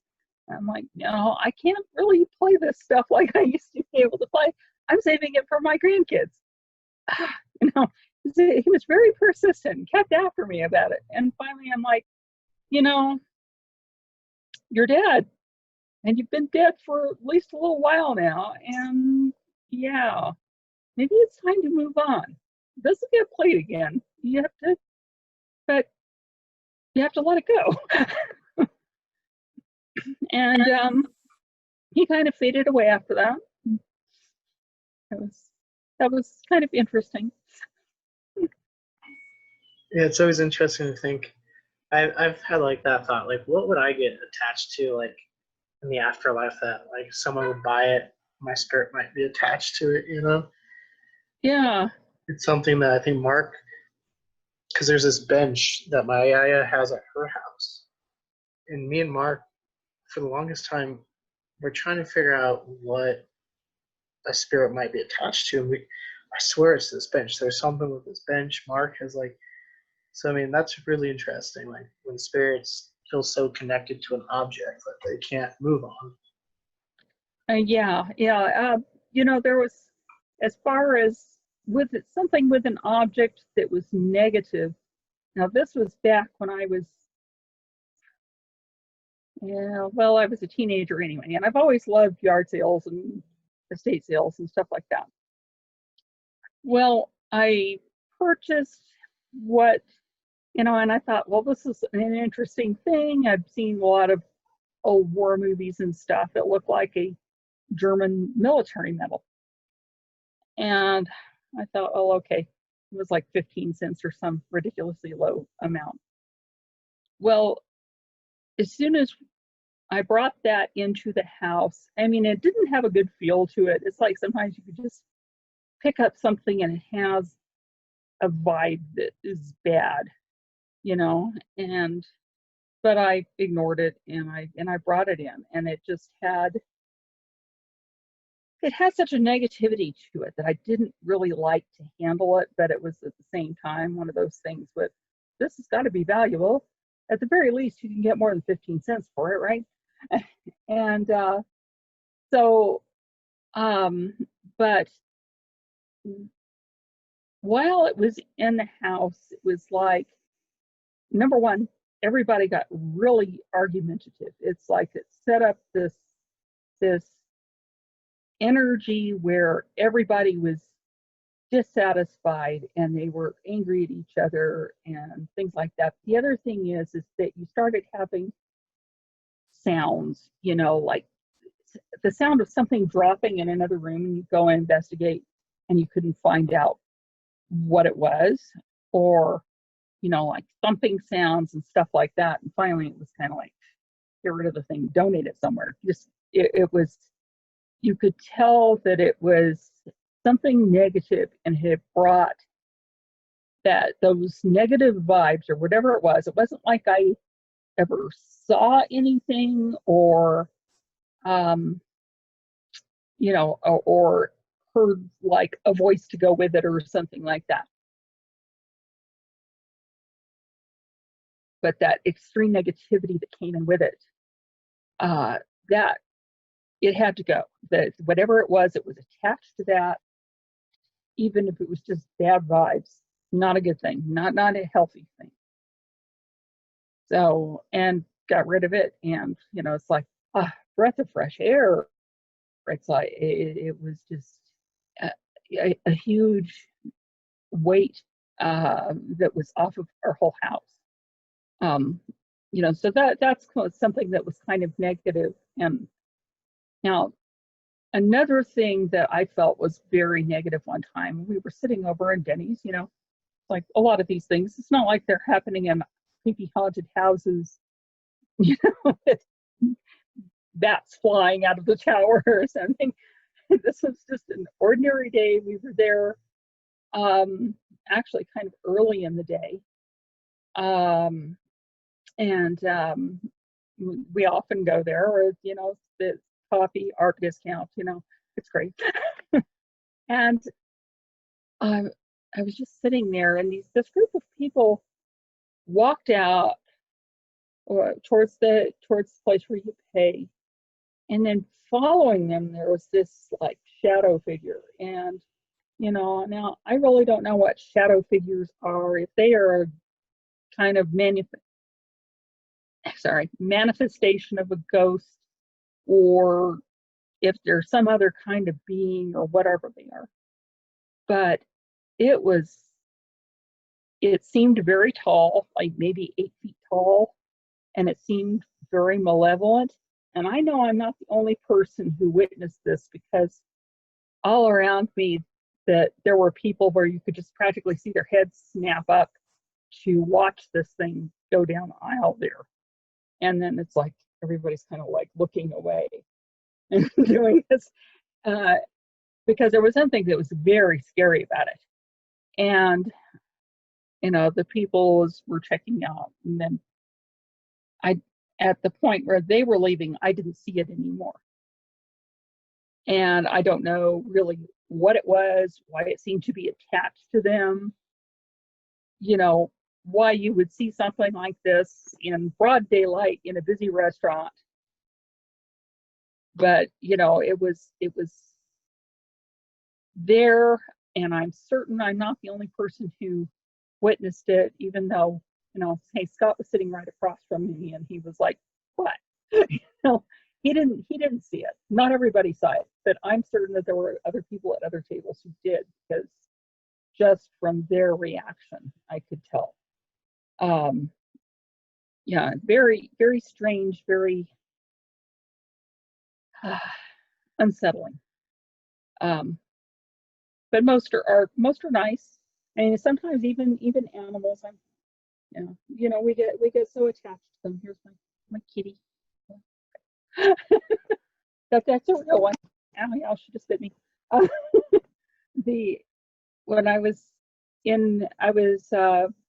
When my second grandchild was born, I flew out to Virginia to stay with my daughter there, and she was living in a house that was about 100 years old. And it was one of those places where the first night I woke up and with a sense that people were watching me. And it was really dark in there, and I couldn't really see anything other than shadows, but it was very strange. And it was the kind of also place where if I was there, and I spent a lot of time there because her son was born prematurely, and I was getting things ready for when the baby came home, helping my daughter,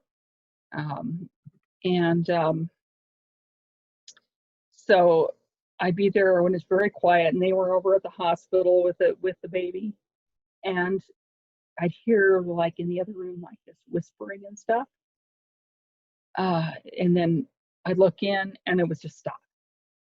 So that was kind of strange. So you had this human element, but then I was one night just in the kitchen washing dishes. I had the bottom cabinet open because I was still cleaning pans and then putting them away in the cupboard. And this cat walks through the kitchen, and hops into that corner cabinet. And I'm like, what the heck? You know, where the hell does cat get in? You know, they had a dog who was just, he just kind of lifted up his head and sighed. Then like went back to sleep. But I searched all through that cabinet and tried to figure out where this cat had gone.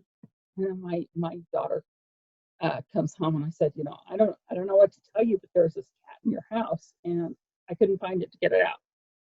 And she's like, no, Mom, it's a ghost. So she had seen it too? Yeah, she had seen it. And as a matter of fact, one night she was out kicking the baby later on when the baby came home, and she's like, because I was just in the other room, you know how it is. Babies wake you up in the middle of the night, and then you're like, well, okay, I can't get back to sleep. I might as well fold laundry or whatever. And she goes, well, it's here. The ghost cat sitting here staring at me. Don't know what to do. You feed them or what? But yeah, that was it. Well, okay, you've got to have motivation for, you can see why a ghost would stick around if they wanted revenge or if they wanted to have their name cleared or any other sort of thing, you know, have their favorite sheet music played. I don't know. But you kind of wonder about a cat, you know, and it's not like it had the same imprint where it always walked across and hopped into the cabinet and, you know, that was it. But it did different things at different times. So yeah, where it moves more like an intelligent spirit more than residual. Yeah, definitely. And you kind of wonder, well, what is the motivation of a ghost cat? I don't know. Yeah, see, we've had one encounter. Well, I guess we've had more, but we've had one where we were investigating this house. We actually caught on the EVP like a dog barking, but it was an old abandoned house and there was no dog there. It was the craziest thing. Yeah. Like, as clear as day, you could hear it just like barking. Mm-hmm. So yeah. A lot of people, I mean, nowadays I don't think a lot of people that believe in ghosts even believe in like animals and stuff. Like the Native Americans were really big into like, yeah, the animal spirits like keep, you know, they're always around us. And so yeah, I think that we are always surrounded by spirits of all sorts, you know, whether they're you know, some may be animals, although I think that animals let go better, you know, like we had a dog that we had to have put down back in June, and it's like, because he had been sick for a couple years before that. It was a real struggle for him. And then all of a sudden it's like, oh, his struggle is over and he just let go. And I never, it's not like I ever had any other feeling that he was around after that point. It's just, he went on, you know? yeah. It's not always the case. I had a schnauzer that I was, that I really loved for a number of, we had him for a long time, maybe 10 years or so. And he was an adult when we got him. And he had ongoing health problems and multiple surgeries. And whenever he was feeling really bad, he actually liked to go to the vet because then he knew he was going to be feeling better. And I think that he didn't move on right away because he didn't really, he thought it was another thing where he went to the vet and they gave him a sedative and then he would wake up and feel better. But, you know, it's like the kind of thing where you would kind of hear him in his usual thing or catch him out of the corner of your eye. And for a long time, I'd also dream about him. And I think that that's the dreams are often a really strong connection with this other realm of existence. And then after a while, it's just kind of like he went away too. It's not like he felt like he had a purpose of being there. I just don't think that he recognized for a while that he was not still alive. Yeah, I think that that's true of some people too. Some people, I think, like when my husband, when I hear him and stuff, that, and the other thing is like stuff would appear, like that he wanted to bring to my attention. Apparently, he had bought like little gifts and stuff like that that he had just like stuck around and whatever. And they would just, okay, well, things get moved around in my house a whole lot anyway, just with me shuffling stuff around. But then I turn around and like this little thing would be there that I knew that he had purchased. I had never seen it because he had just bought it and stuck it away for, birthday or whatever. And it would just appear. But I think that sometimes we have these spirits who kind of check in with us to make sure we're okay, do what they can do to try to make our lives better. But at the same time, there is a point at which you're like, no, this is freaking me out a little bit when some of this stuff happens, and maybe you shouldn't do that. Almost like a guardian angel at the same time when you can't see the guardian angel. Yeah, and it's kind of like, yeah, but you're moving stuff around that I'm not really comfortable with this. How about you just let me find it where it is instead of like putting it in this prominent place where I know it wasn't before.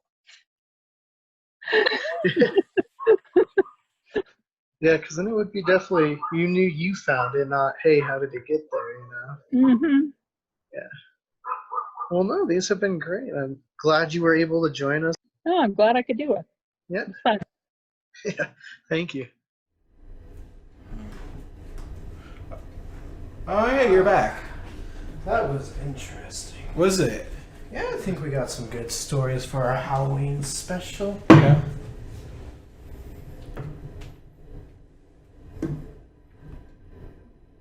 You're feeling it too, aren't you? Something seems off. It's almost like a different reality. Like a multiverse. I've been sitting here fiddling with these YouTube tutorials. I think I might have it this time. What could go wrong, though? Do you think we could summon, like, demons or anything like that? We could. We could. Well, also death. Where there's risk, there's reward. There is. Alright, here's to not summoning demons. So here we go. We gotta really feel it this time. Okay.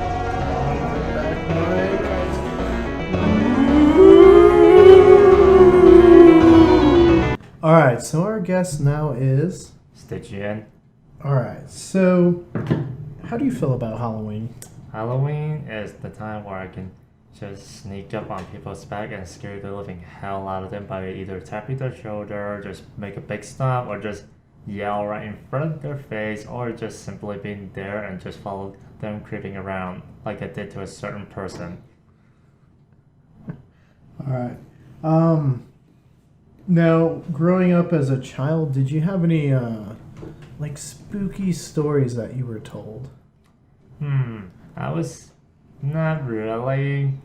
The only creepy thing that I was told is that please do not go near, like, a skeleton or something, or maybe like a spider, because they will actually kill you regardless. Huh. And at a certain day, do not stick to a wall. Okay. Interesting. So getting ready for Halloween, is there any, like, music or anything that you like that kind of sets the mood of the evening? Honestly, in my personal opinion, the music doesn't, well, if done right, of course, the music can really set the mood, but since I suck at it, I really can't think of a music that can kick the mood up. All I can do is just, actually, the silence is your biggest scream. I like that. Yeah. It's creepy. Now, what else do you got for me? Tell us more about like your Halloweens and. What kind of traditions do you Yeah. do during Halloween? Is there anything special?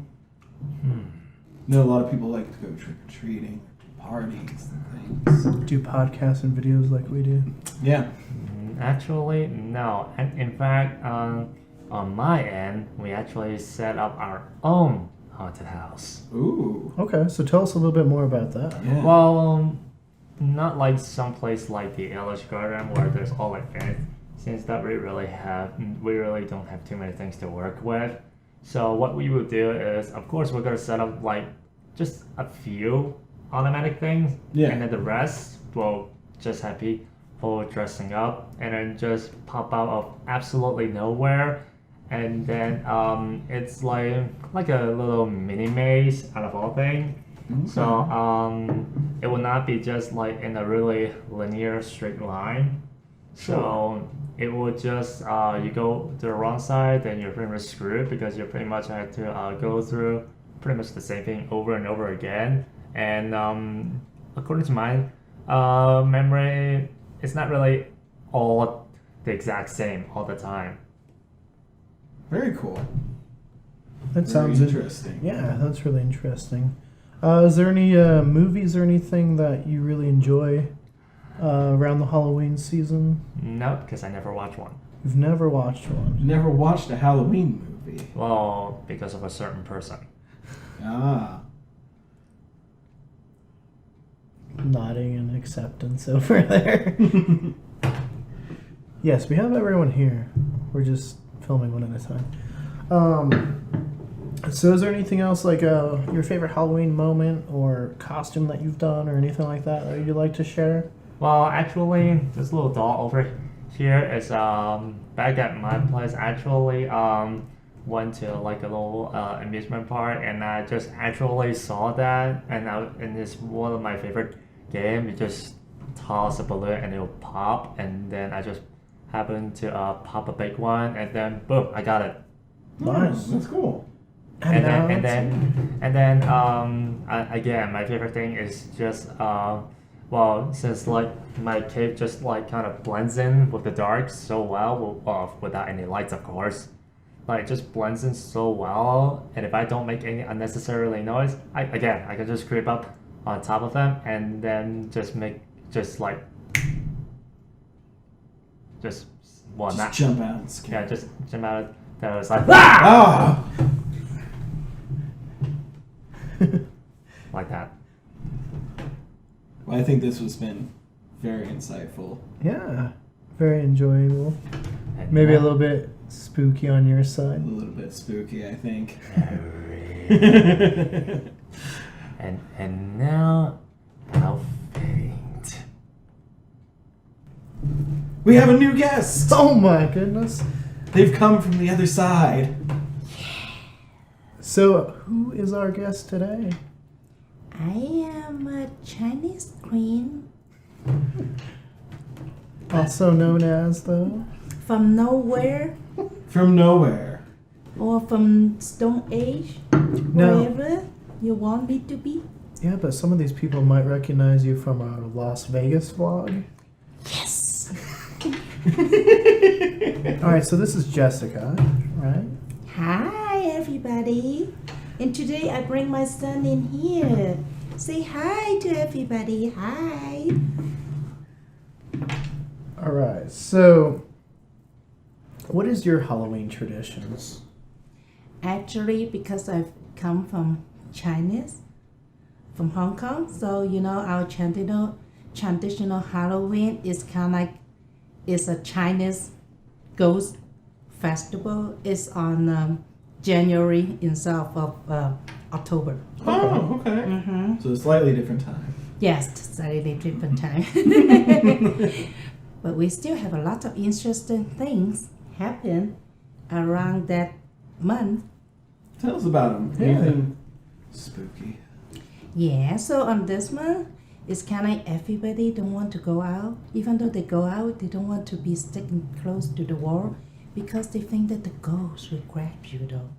And anybody, you know, at nighttime, all of a sudden you got somebody touch your shoulder at the back.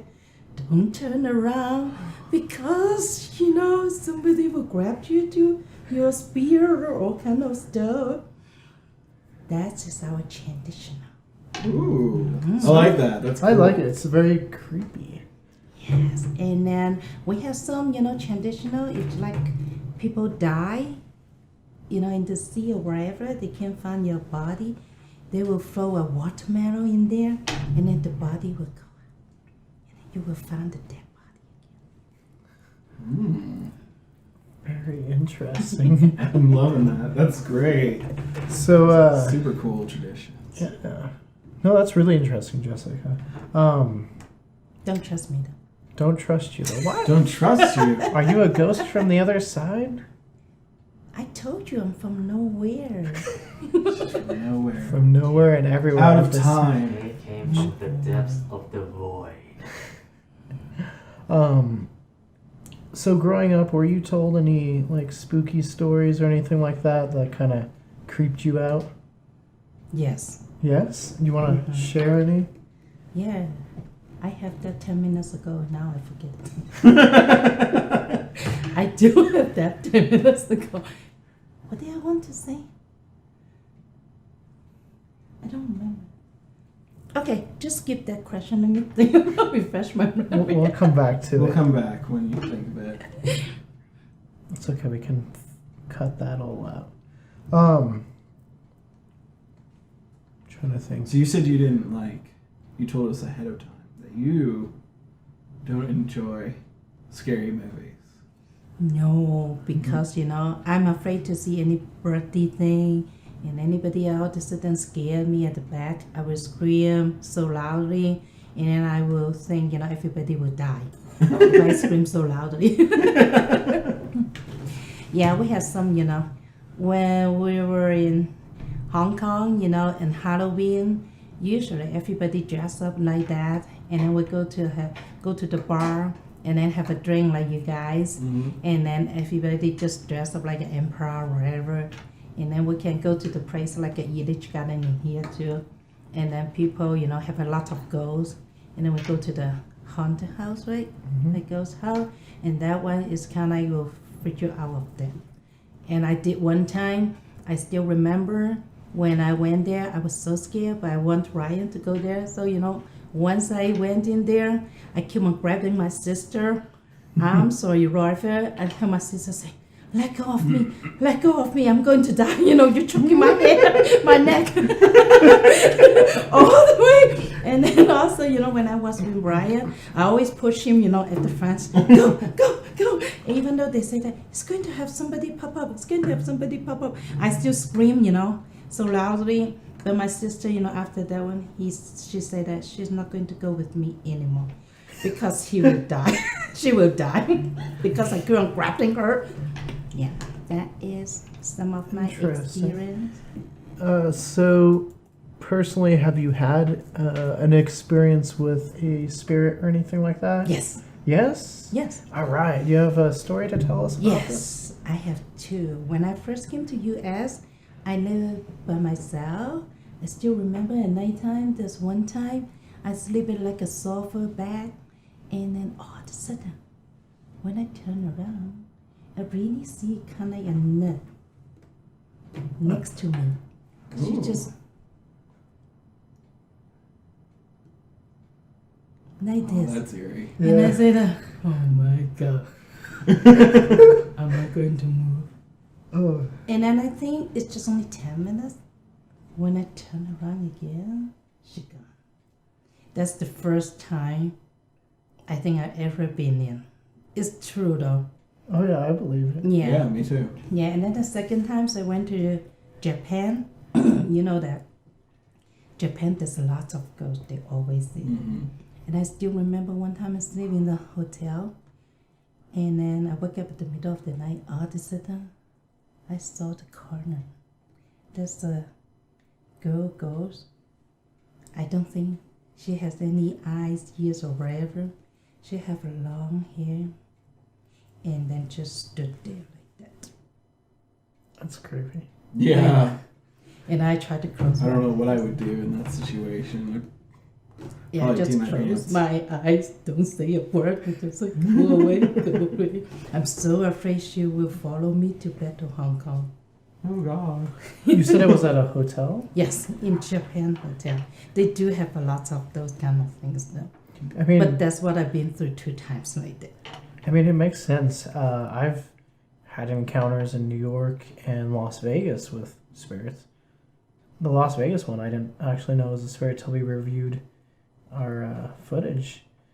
My brother Colin and my uncle, we were going filming in the Excalibur. We went to the 23rd floor to try to get better pictures of the architecture and stuff. And this guy walked by, white shirt, blue jeans, kind of slicked back hair with glasses. We didn't think anything of it. He walked to the end. We go to the middle, because that's where all the elevators are. We go down 3 floors and we come back out. And the same guy walked by us. And we didn't notice it at the time. I mean, he was as real as you or me. And, like, we went back, saw the footage, and we're like, the one in New York was different because it sounded like keys. Mm-hmm. Like maybe an old housekeeper or someone that was checking in on a room.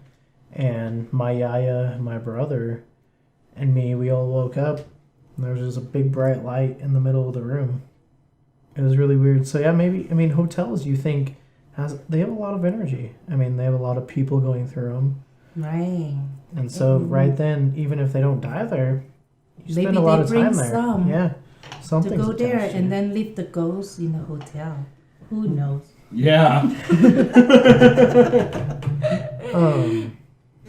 Yeah, I have a lot of ghost story to tell if you ask me. Yeah. Yeah, tell us. Yeah. Tell us. I want to hear Because this. in Hong Kong, the place that I live is used to be, they bear a lot of people, like you say, what you guys say? You know, once people die. Like a it's very- graveyard? Yeah, they're graveyard. And then after that, they build a flat. So that's what we live. Oh. So that's why we always have a lot of ghost story, and it's happened all the time. So they say that, you know, after 12 o'clock, if somebody call your name, don't turn around and don't answer it because it might be from somewhere. It's not from nowhere. Yeah. Yeah, and then at the high school that I've been to, they have a lot of, you know, ghost story too. They say that if you go to the volleyball, yeah, some people, you know, some students play volleyball, and then they have a training room. They say that they always saw there's one of the, I think it's the toilet. It's always have the foot in there. Oh. Yeah, but you don't want So you to can open see their it. feet underneath Just only the see the stall. feet. And that's it. And then, yeah, they say that, you know, certain time, don't go to the training room because that's what, you know, they will be in there. And then like the bus or train, the last train or the last bus, sometimes you see the driver just only drive the empty bus. Don't try to go in there because they say that that's only for the ghosts. They just drive the ghost from point A to point B. Oh. That's what I heard. That's interesting. So that's why I'm so scared. So I don't see any Halloween movie because, you know, I would think that, you know, all the ghosts, you know, flying around me. I mean, yeah, it's possible. I mean, you're kind of setting the mood and you're opening yourself up to that. Yeah. I think, so I mean, at least in our research and stuff like that, we see that kids are more open to ghosts. And I think it's because their minds are open. As you get older, you kind of get conditioned in a way to believe just one thing. Yeah. We all believe this script, and we're fed this script of everything in life. You have to follow this, and then pretty soon you believe that. But yeah, I mean, I know growing up, a lot of people said there was a spirit behind every wall. Yeah. Every corner. room. Josh has had some. I have. I've had, when I was growing up in the house I lived in Littleton, the woman who owned it before my mom moved in, she passed away in the garden. She loved to take care of the garden. We had we had walnut trees and we had plums and berries and rhubarb and everything in our backyard. But at night, you could hear footsteps going down the hallway. And we had an old rocking chair, and at night you could hear it, because we had hardwood floors, you could hear it creaking back and forth in the night. I do believe that though, as long as they don't harm you or scare you. It never felt like a harmful spirit though. It always felt like she was just making She sure doesn't everything's know that fine. she died already. Yeah. See, what's weird, there's a lot of people, at least here in Colorado, maybe in the Castle Rock, Denver area, that only believe in negative spirits. Yeah. Very strongly believe that all spirits are negative. And I think at least with the times we've gone out, we've experienced positive spirits. Yeah, I don't think We've never come, I mean, came across anything. personally I have come across Yeah. bad spirits, but like on our investigations, like the Chamber of Commerce was just Victoria and her dad. Yeah, it never seemed Nothing malevolent or malicious. No, it just seemed like hijinks Yeah. almost, or just residual stuff. Third Bridge was more of a sad feeling than anything because you felt that the overwhelming feeling of sadness from Ashley. Yeah. Yes, we have come in contact. Yeah, just like the one that I saw in Japan hotel. She only stood at the corner. She didn't make a sound. She didn't move. I think maybe she used to be a servant or maid, so she just kind of stand by and see what we need or whatever. It's a little bit creepy because you can't see her face. Yeah. All you see is her hair, and then with white dress, and then it's like, okay. I'm trying not to say a word. And I won't, of course, I won't say hi to her too. You don't want to I don't want to bring her go to agitate the ghost. Unless Just I have stay a there and peaceful- all be good. Just Have a little bit distant. Do you have any more questions for our guest, Keegan? We've talked about personal encounters. So growing up, the spooky stories you were told. Do you remember?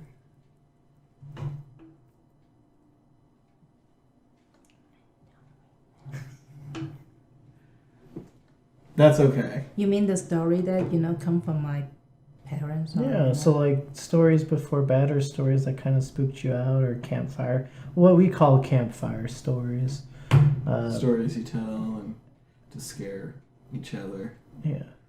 Well, maybe it's our culture. My parents never say those kind of story to us. Oh, okay. I know, so like for me personally, one that I was told a lot, and it's not a ghost story, but I just remember on campouts and stuff, we would tell this story of, so my great-grandfather on my grandmother's side, on my mom's side, he was a doctor. And this was still back in the time that they had to take horse and carriage. And so even, dead of night, people might call, and he had to saddle up the horse. And, back then it wasn't like you're going next door, you're going 20 minutes, you're going a long distance in the pitch black. So he was going and going, everything was normal, and then his horse started to get spooked, and all of a sudden out of the darkness, like a cougar, a mountain lion jumped on it and started scratching it up. And like I always remember kind of being creeped out about that story, like just imagining back in the day when you really didn't have anything, and just this big powerful animal jumps on and starts attacking your only form of transportation. And so he was able to get the cougar to leave, and he had to patch up the horse before he could go fix his patient. But yeah, that was something that was kind of creeped me out, like, because you're telling it, you're out camping and you're like, ooh. We didn't talk much about ghosts, but that's because I grew up in a haunted house and I was like afraid to even talk about them. Yeah. Even, I don't know, maybe we'll go there and film a little bit there for this special, but Maybe. I wouldn't, even to this day, I won't talk about it near that house. That house is creepy. All right. Yeah, if you say something about, the parents say something creepy story, alright?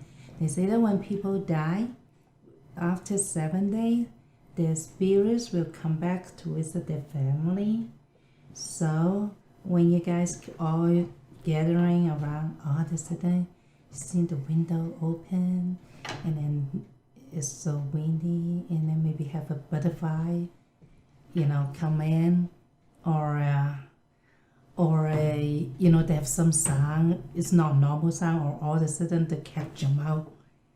That is the one that your family died, and then he come back to visit you. So it just like after the people die 7 days, and then all of a sudden at your back you will feel some wind, and then that creeps me out. So after 7 days the people die, I will always just go to bed. I don't want to be alone, even though they're my family, but I don't want to see them, But that's what, the creepy thing that, my parents tell me that, after people die for 7 days, they will come back with maybe a cat or butterfly or wherever, just try to visit you guys. And then it just, scare me. That's the only thing that I think about it. That is spooky. It's also more spooky that we're hearing some weird noises. Yeah, did you hear that? That was weird. Like, as soon as you were talking about the window, it was like... Yeah, I don't know if the microphone will catch it, but if we can that was weird. Enhance the audio, I will. I'm sure you guys watching could see, like, I looked at Josh and I was like, did you hear that? And then I kept looking back to see, I don't know what... Johnny, did you hear that?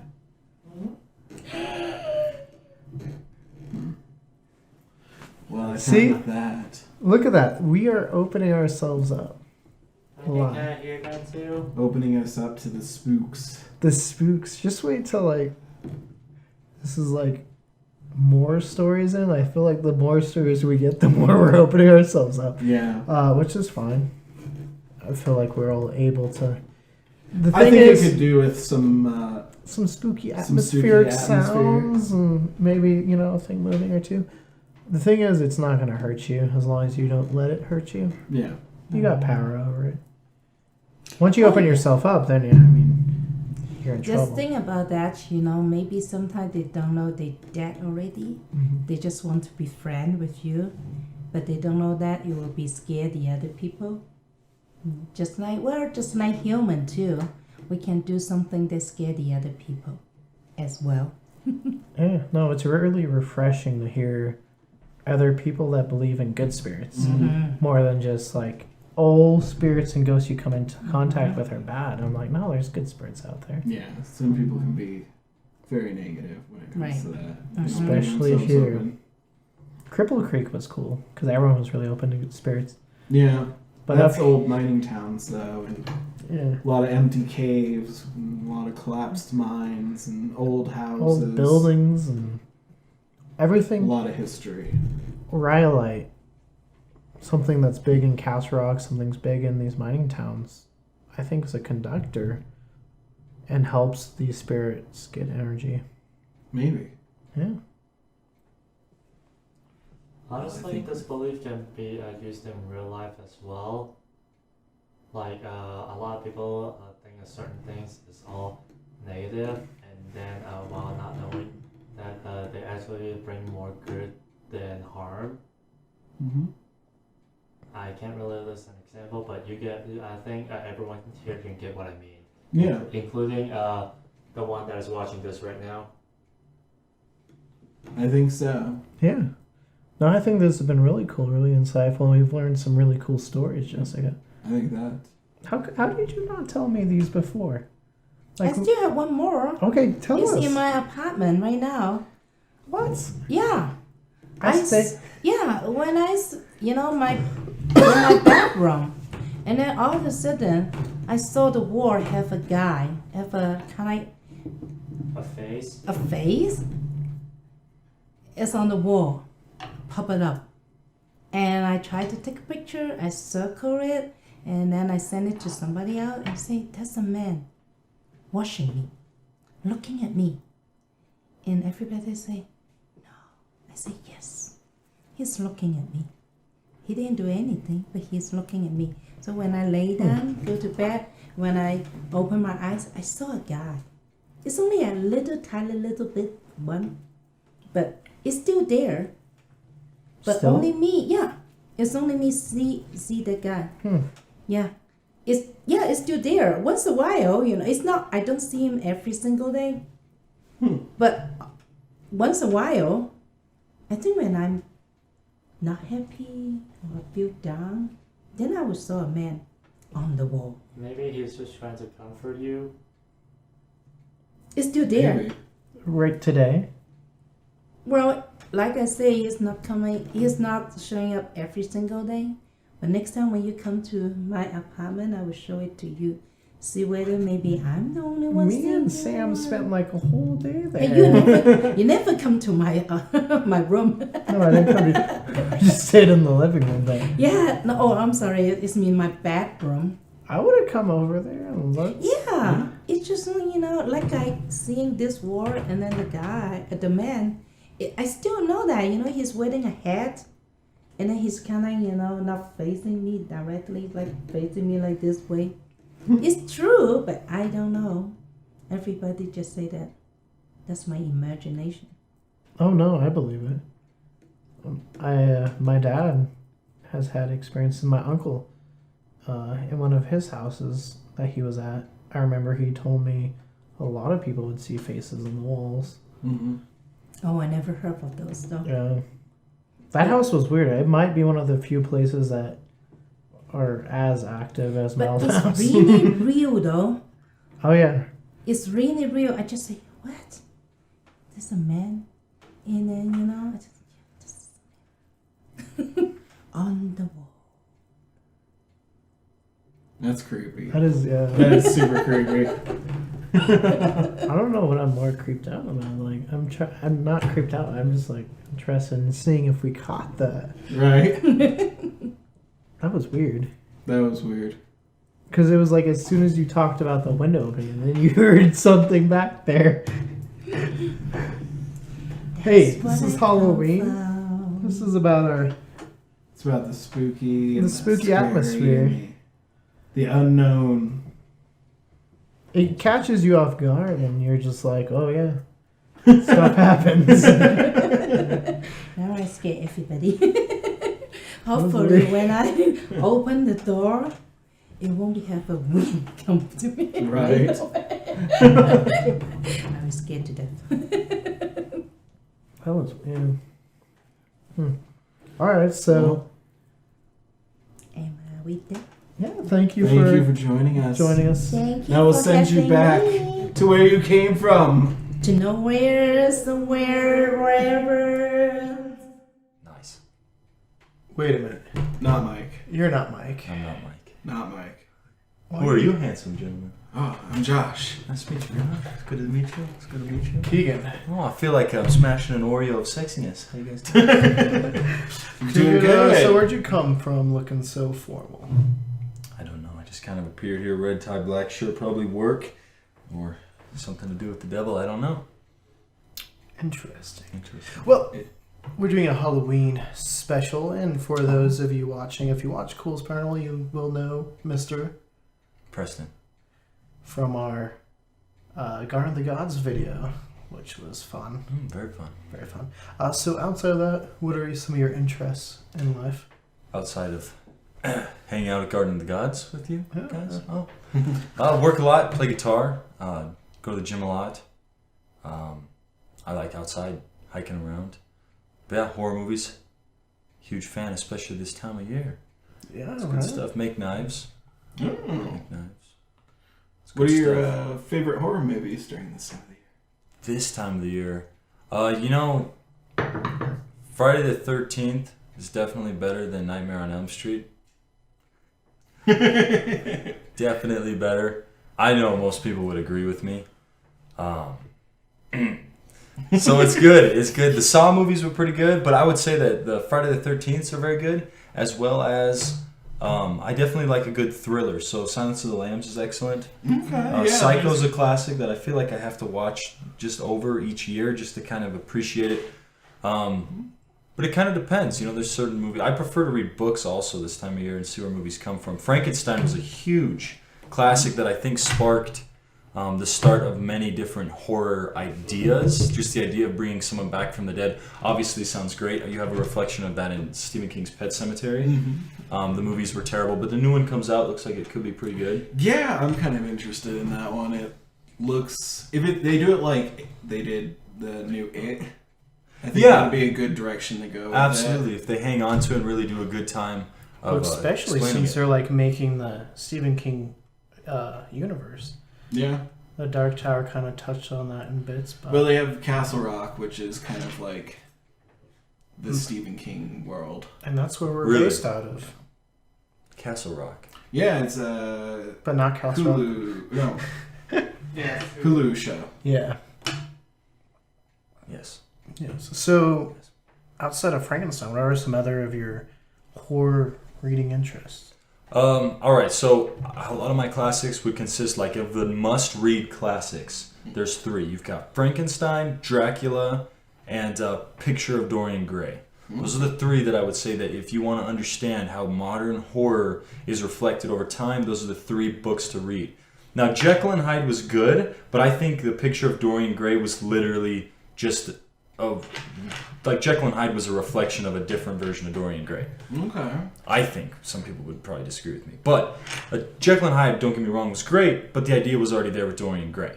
So then you have just the idea of the serial killer. I think that came about not necessarily through different studies of literature. I think that was just people being sick. Yeah. So a lot of horror movies, I think, are just influenced by guys like Ed Gein, stuff like that. Jeffrey Dahmer. Yes. All those guys. Those sick, twisted guys. Yeah, some of those movies about their lives are like... there's that Dahmer movie with Jeremy Renner.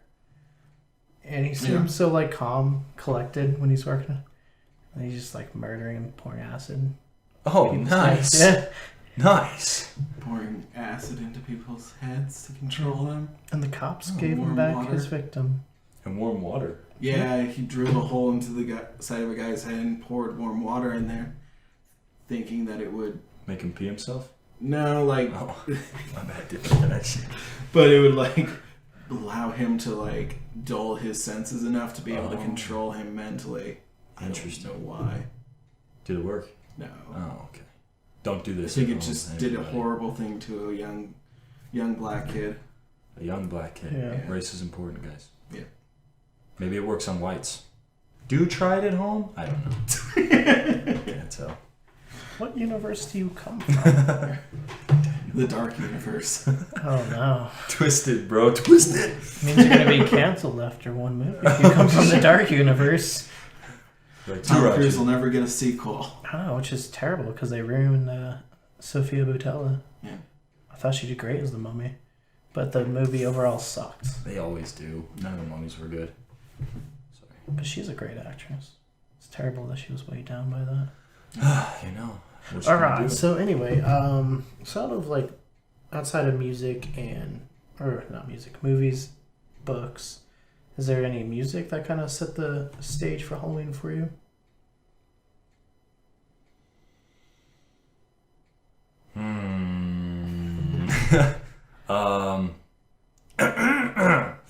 Wait, yes. We did the mash. Oh, no, I'm not like that. Smash. Jesus. No, Marilyn Manson's album Upside Down. Okay. Heaven Upside Down. Okay.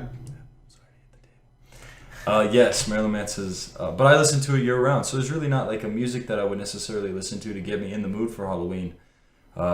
It's just like the changing of the season that gets me into Halloween, as well as I look forward to dressing up as a slutty nurse every Halloween. Yeah, there you go. So speaking of like dressing up for Halloween and stuff like that, what were your like traditions growing up for Halloween, like your family traditions? Oh, that's a good one. That's a good one, man. Well, my dad always liked Jason, 100%. That was his thing. He, in fact, would like make the best Jason costume because he's like big, like Jason. You know, probably like 6'1". I think Jason's like 6'2", 6'3", but that doesn't matter. So my dad was like 6'1", really built. So he'd have he'd get like a skin mask of like a big baby face or something and cut out the face and like mutilate the skin and put a Jason mask on. So then I was like, man, that's the most badass costume ever. But I could never really dress up as someone I like. So as a kid, it was like Batman, you know what I mean? Like basic stuff. But then I hit probably 14 or 13, and every year I wanted to create my own costume. I swear to God, I'm mentally healthy, okay? But I'd always like make up a serial killer and a backstory. Mentally healthy. Not serial killer version of me, but I'm all good, I promise. So yeah, like this year, I don't really have like a costume. You'll have to work on it. Do we wait or do we? No, it's fine. Okay. You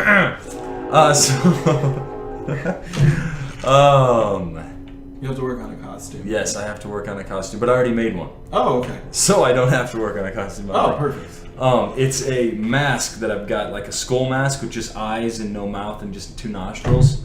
And I painted it matte white, splattered some blood on it, and then I just wear my bike jacket. I got matte white boots, I got a matte white Zippo lighter. Just get some white latex gloves. There you go. And then my girl will be somebody cool. Hopefully matching. She could play your victim, right? Bro, that's what I've been trying to say. Right? God.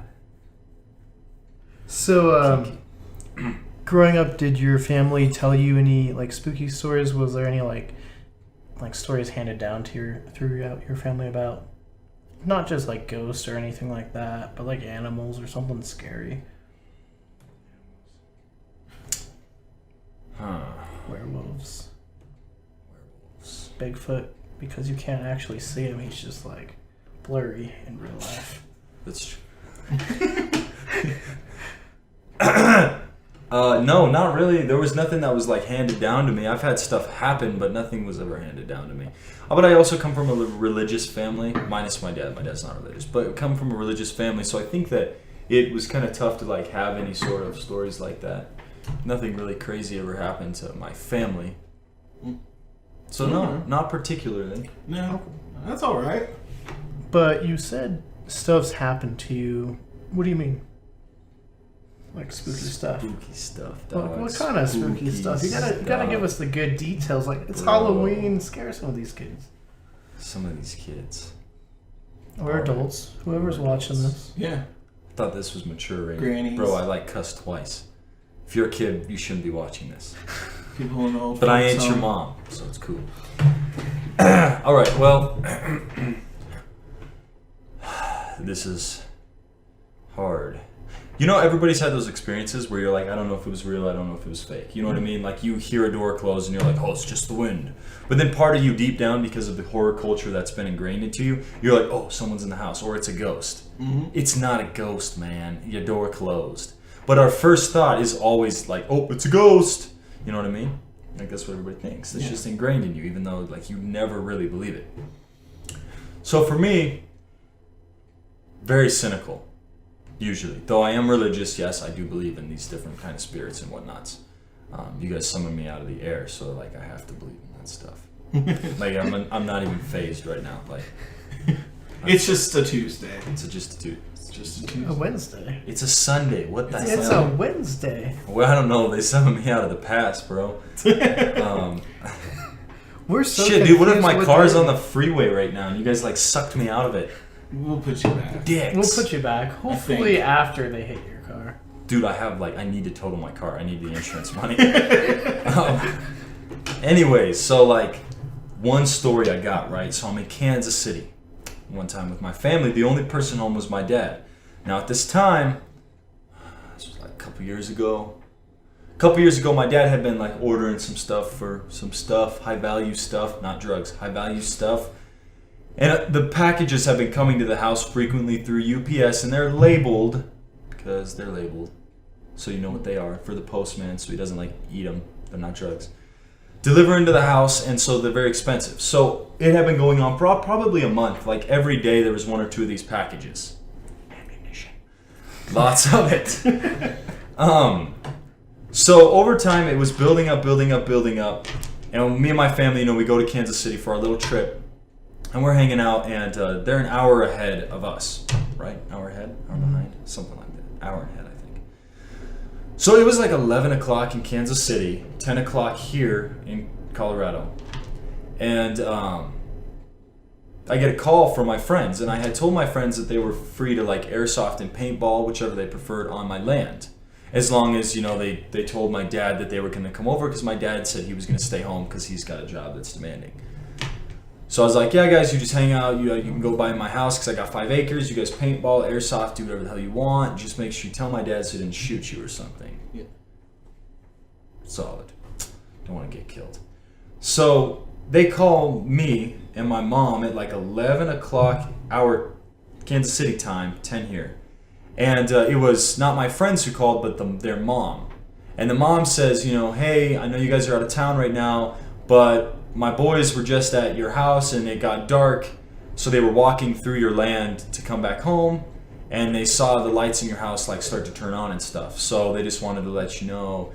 And I was like, oh yeah, don't sweat it. My dad stayed home. We're on vacation. My dad's at home. He's probably just roaming around the house. That kind of business. So I called my dad. He didn't pick up. Called the house. Nobody picked up. And I was like, what the hell?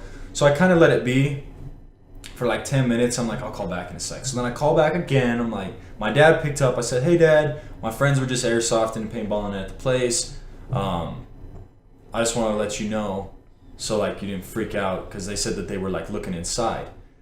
And my dad was like, I'm not even home right now. Like, I'm at the gun range. So he was at the gun range. My friends said that they saw the lights turn on. So I called my friends back. I was like, yo, what happened? Like, my dad's not home. And they were like, oh, well, we saw the light in my room, which is going to be upstairs.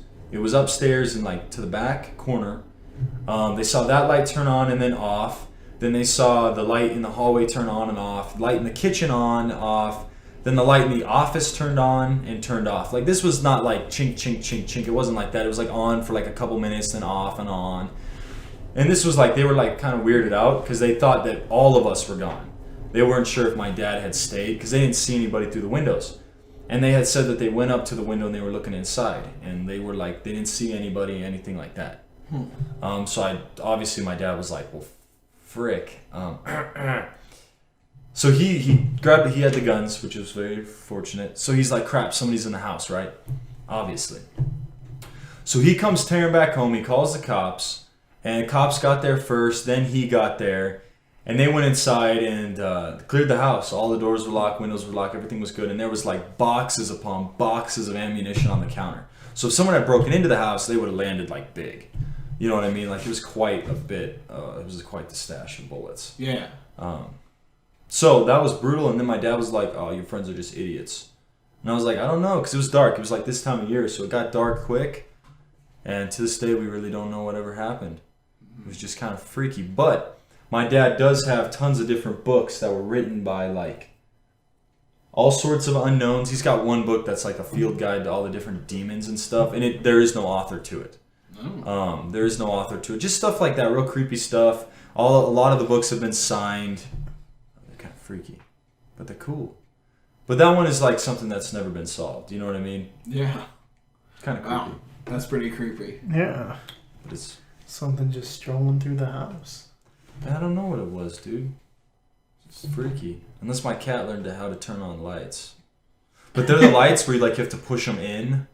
It's not like a switch. You know what I mean? My cat would be so skilled.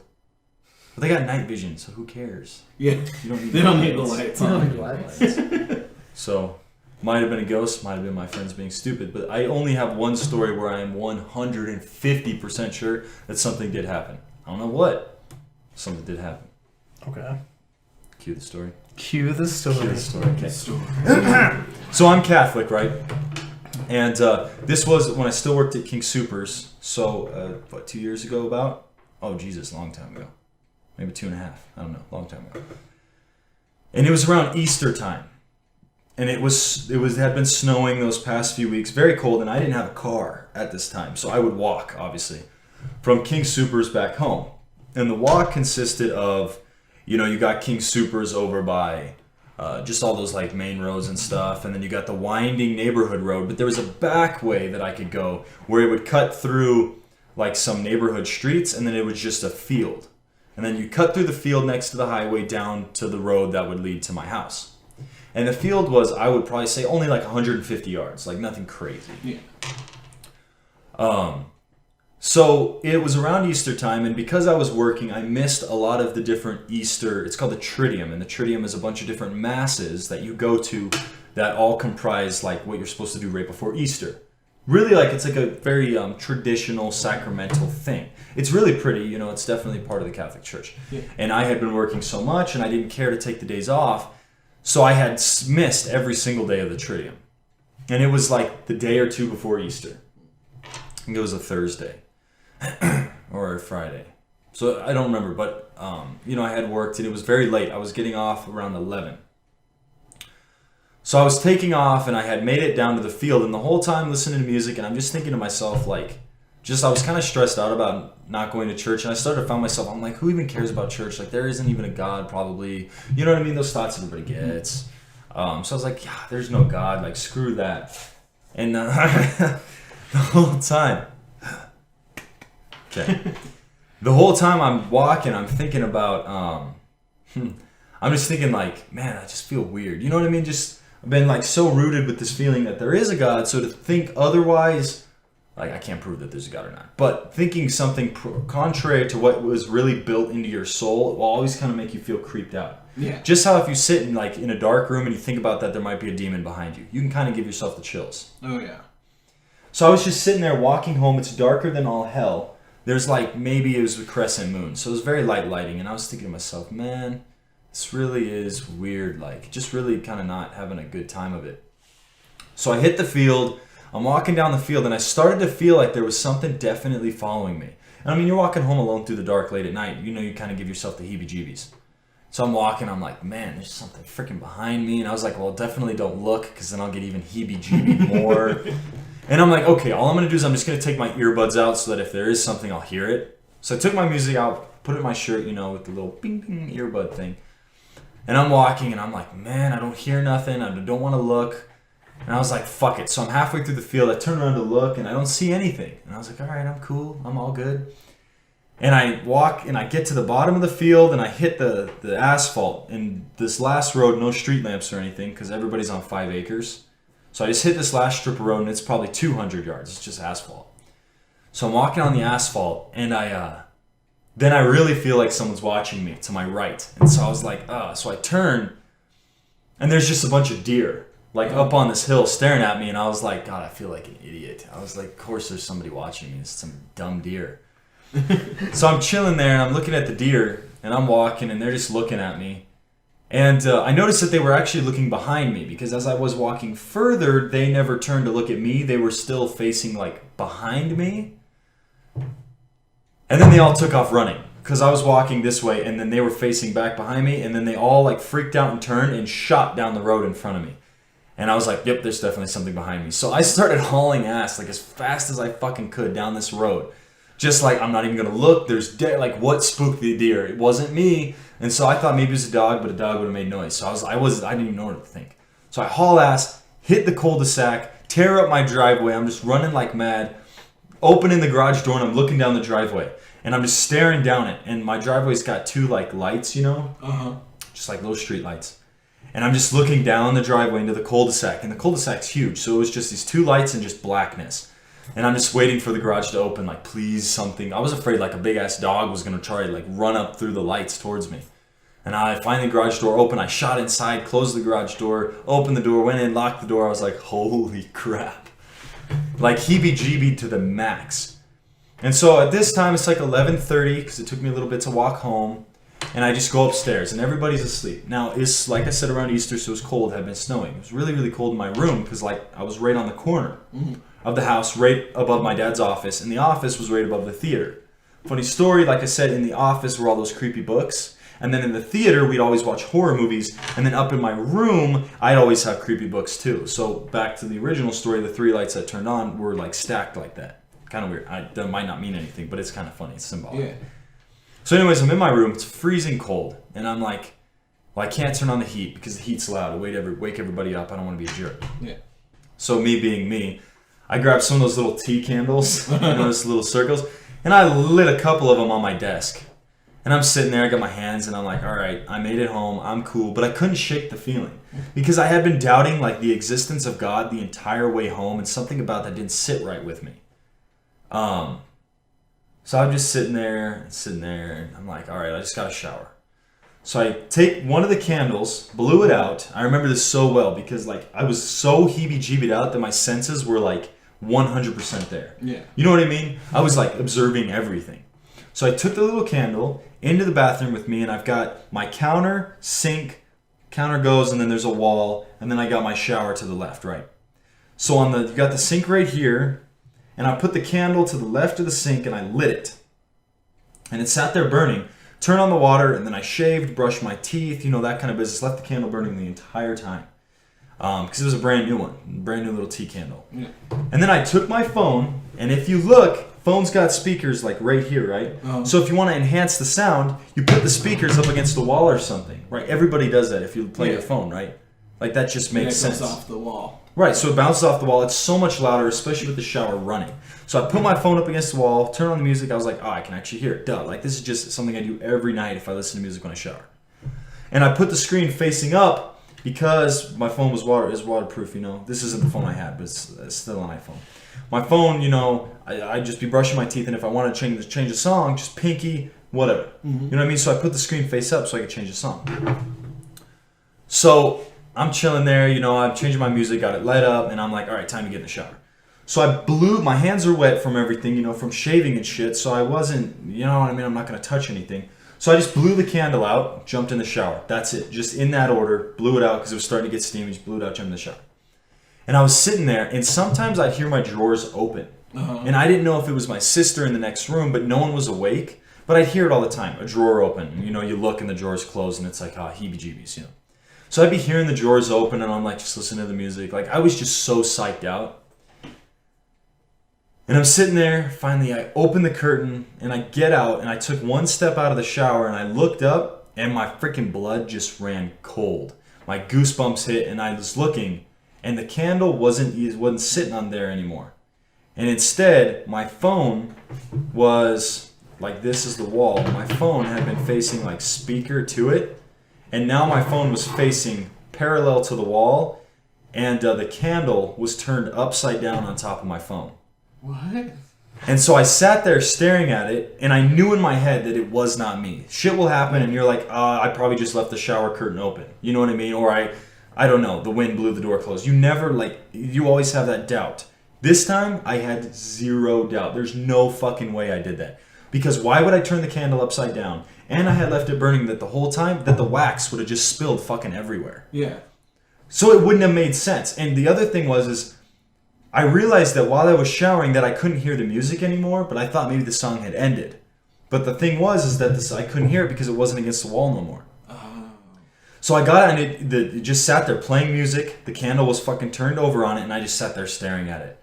And I was like, nope. I fucking picked the candle up, and it was totally fine. It was hard. There was no wax spilled anywhere. Threw it in the trash, grabbed my phone, ran out of the room naked. Bro, I went straight to my bed, and I just sat there staring at the bathroom. I didn't take my eyes off it. And I was putting on my underwear, and I was like, I ain't fucking looking away. Put my shirt on, I got in bed, and I just sat there. And I just stared at the fucking door, and I was like, Like, I just knew that something had happened. Yeah. And I think that partially was because I had been blaming or doubting the existence of God for, like, the entire time.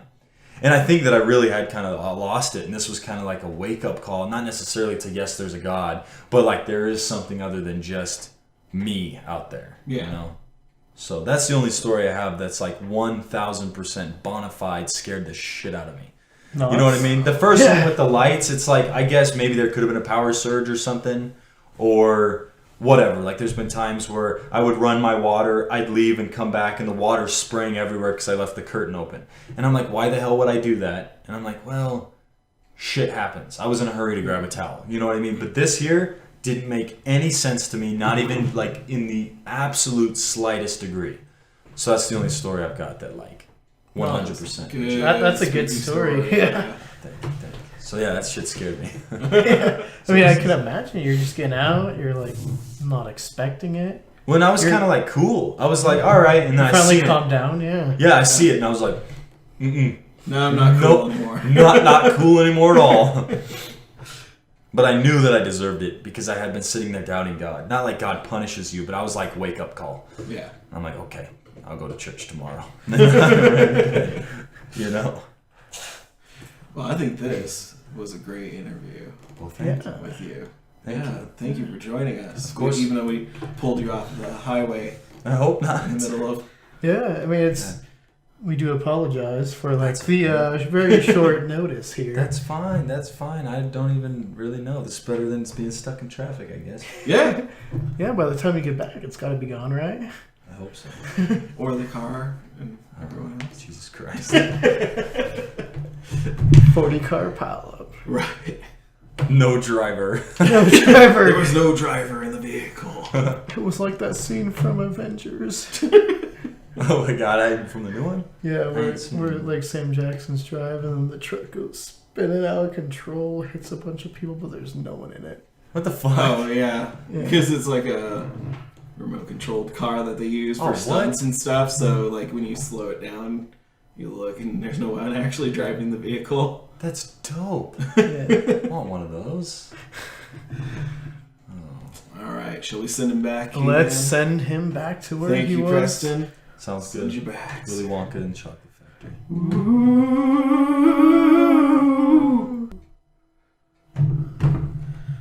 Well, that wasn't Mike.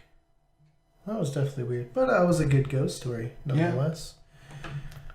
So, how do we get Mike back? I don't know. Tried it the different ways. We might have to pull out the big guns for this one. Okay, we'll get the big book. Yeah.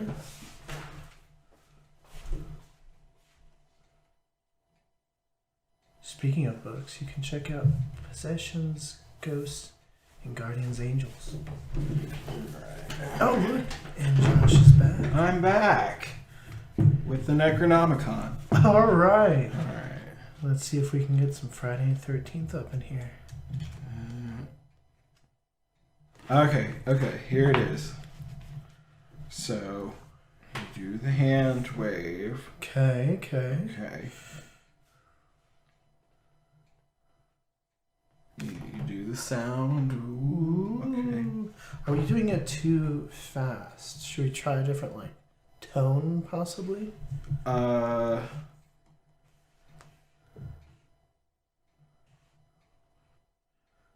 yeah, I guess so. It kind of is just.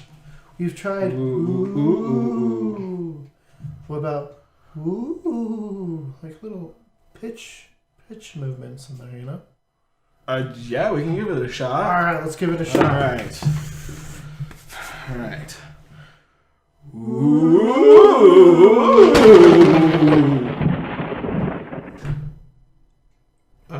Who are you?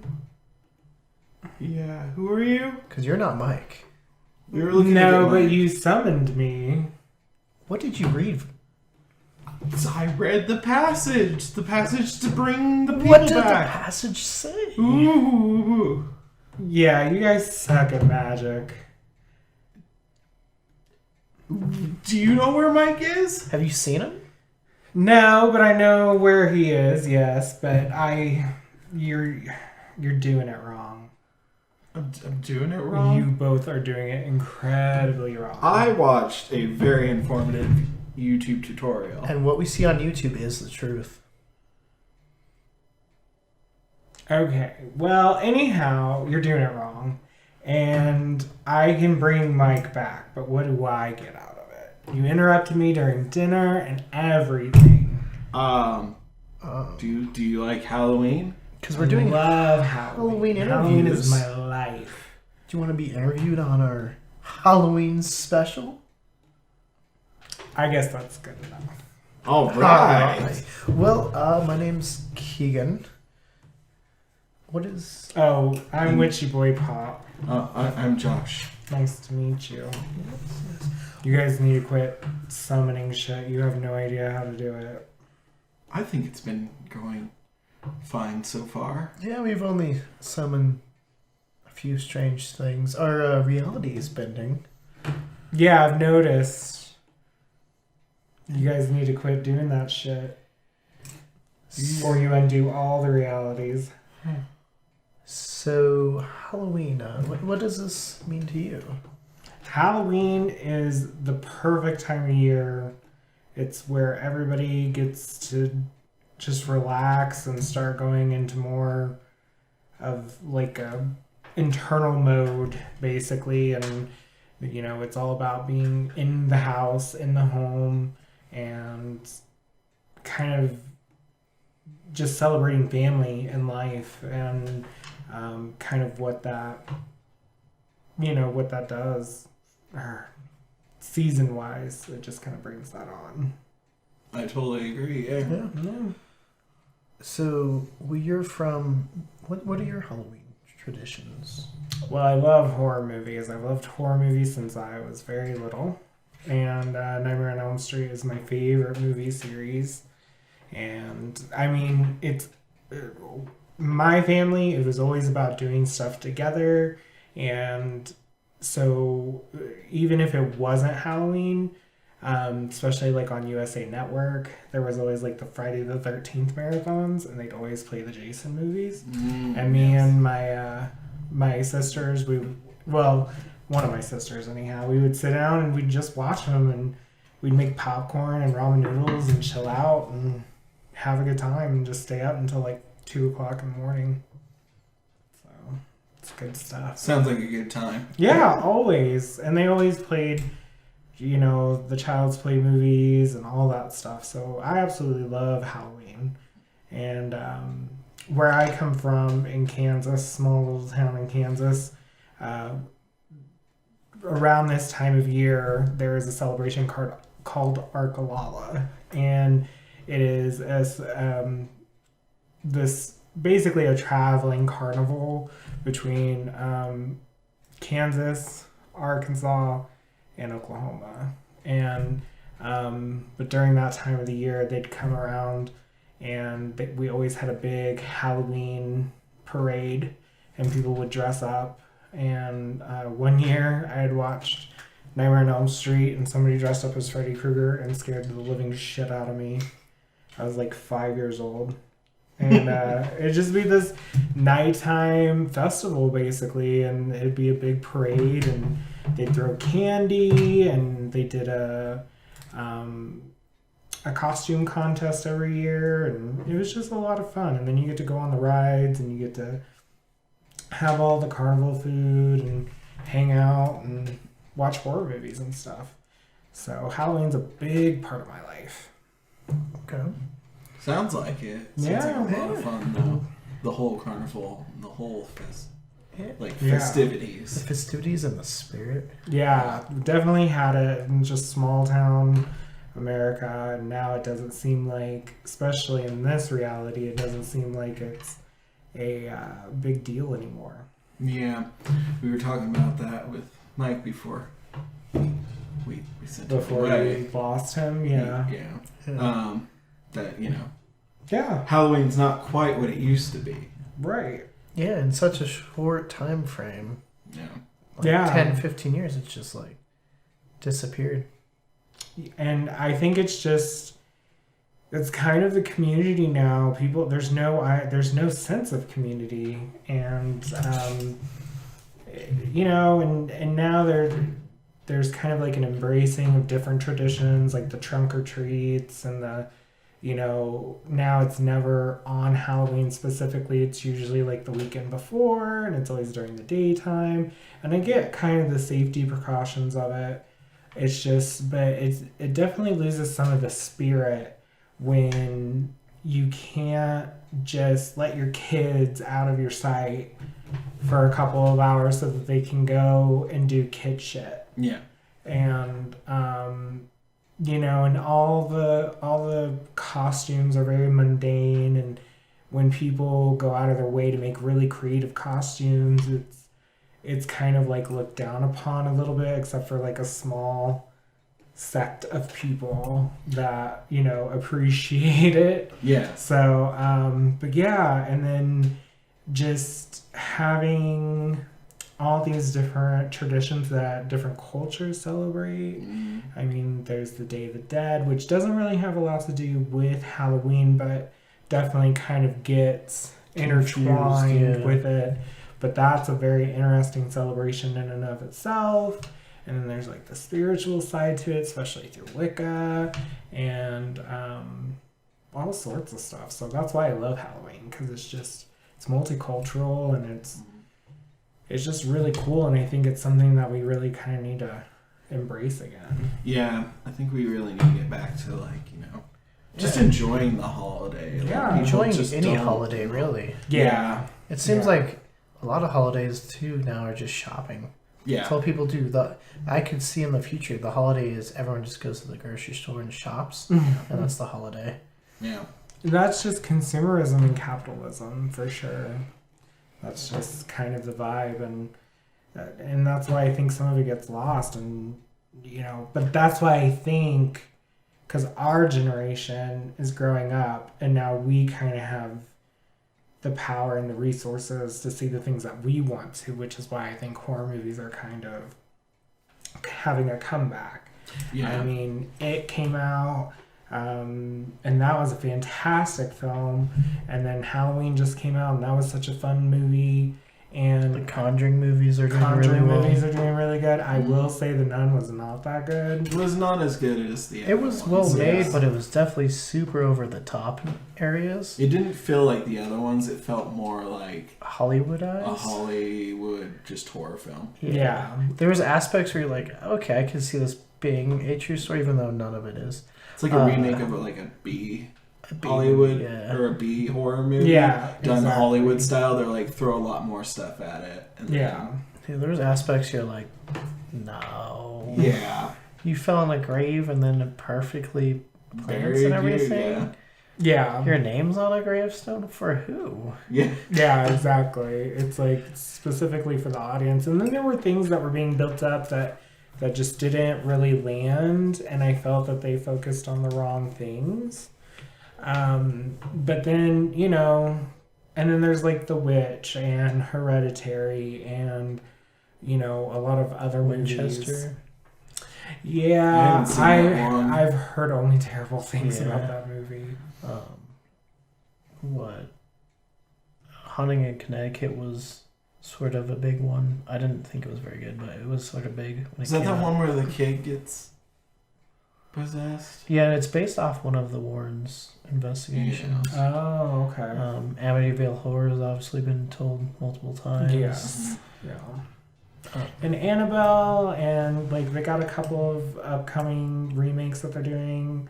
There's been talks of a Friday the 13th, another reboot that's supposed to be like found footage. And then there's supposed to be the Child's Play reboot, which has nothing like the original writer and now the new director, Mancini. He's not involved with that reboot at all. But then there's going to be a Child's Play television series too that's going to continue the story from Cult of Chucky. So it's gonna be like Freddy's Nightmare. It's gonna be very interesting, yeah. And Freddy's Nightmares was not very good in my opinion. So. It was like I feel like Friday the 13th, the series, was a much better series just because they chose, instead of relying on Jason, it was just about the antiques of the shop and everything. And that was another thing, like growing up, we had those series. Like we had Freddy's Nightmares on TV, and that was like a big deal because it came on at 9 o'clock our time, and like that's usually when kids are in bed and everything. But it was always on Fridays, I believe, and so I would make sure to stay up and watch it. Same thing with Friday the 13th, and we would make popcorn, and we didn't have a microwave, so we had to make it in the pan, and and you had to like keep shaking it, but not even like the Jimmy Pop, but like actually putting it in a pot with some oil and some salt, and then shaking it until it started popping, and we would sit down, and that came on I think every Friday night, and you just sat and watched it. And horror movies were kind of the movies we always watched, so but I think that's why I just love it. See, I think with Netflix now, I think they're starting to get back into that. They're a big driving force into it. I mean, you see They got a new series. maybe and not things like that are- horror stories, but you see stuff like Black Mirror or Stranger Things. Yeah. Is Sabrina on that one? Sabrina, yeah. The Chilling Adventures of Sabrina, which we just finished episode 3. It's been pretty good so far. A little cheesy, but it's based off the Archie comics, so it's kind of like, even though this is supposed to be a darker version and it's based off the darker version of the comic, Archie comics in general are not always super serious all the time. So. Yeah. But it's definitely got a great vibe to it. I'm feeling it, and it's like dark and creepy, but like very 50s-esque too, or 60s-esque vibe to it. So I'm digging it. Yeah. So witches are my thing. Yeah. I mean, even for like people that haven't been into like that whole lore, it's something that kind of piqued my interest. So yeah, definitely is interesting. Yeah. So, do you have any spooky stories to tell us? I mean, as a freelance writer and a horror, writer, I have lots of scary stories that I could tell you. One that I grew up with, it was mostly, it was a lot of like, not necessarily like a story, but my dad would always, because when I was little, I didn't want to always like go in the house and it'd be dark, as fuck. And so we lived out in the middle of nowhere and just in this trailer in Kansas. And I'm like 3 or 4 and I wouldn't listen. He'd be like, get in, come on inside. And I'm like, no, I want to play still, And he'd be like, oh no, don't look behind you, and like start freaking out. And I'm like, ugh. And I get like still frozen. And I'm like, what's going on? And he'd be like, oh my God, it's right behind you. Hurry up, get inside. And I'm like, ah! And I'm running into the house. And so that was mostly stuff. It was very more like pranks. We were very much a family of more tricks than treats. I mean, no, we did like a lot of, trust me, there were definitely a lot of treats. I didn't get this way just by not eating. So, but we very much are like a poke fun. And another time I was watching Child's Play, which is, I get very scared because I don't like dolls. And I don't like Chucky specifically. And not the only person I've heard say that. Yeah. He's a creepy little doll. And He's creepy. the animatronics, especially back in the day, those first 3, because those were made so close together that the technology, you can see how it really like advanced just in those few years. And then such a break of, between Child's Play 3 and Bride of Chucky. And you kind of see a difference in that. And then they just went super CGI with it, which I think was a bad idea. Yeah, especially in Culz. But anyhow, so I was like 8. And I was watching, I think it was Child's Play 3. I can't quite remember. And I kept feeling something on the back of my neck. And I'm like, what? And I was itching. And then finally I turn around. And so I was in the living room sitting on the couch. And then separate from the living room, it wasn't a full wall. It was a half wall with like wooden columns in between.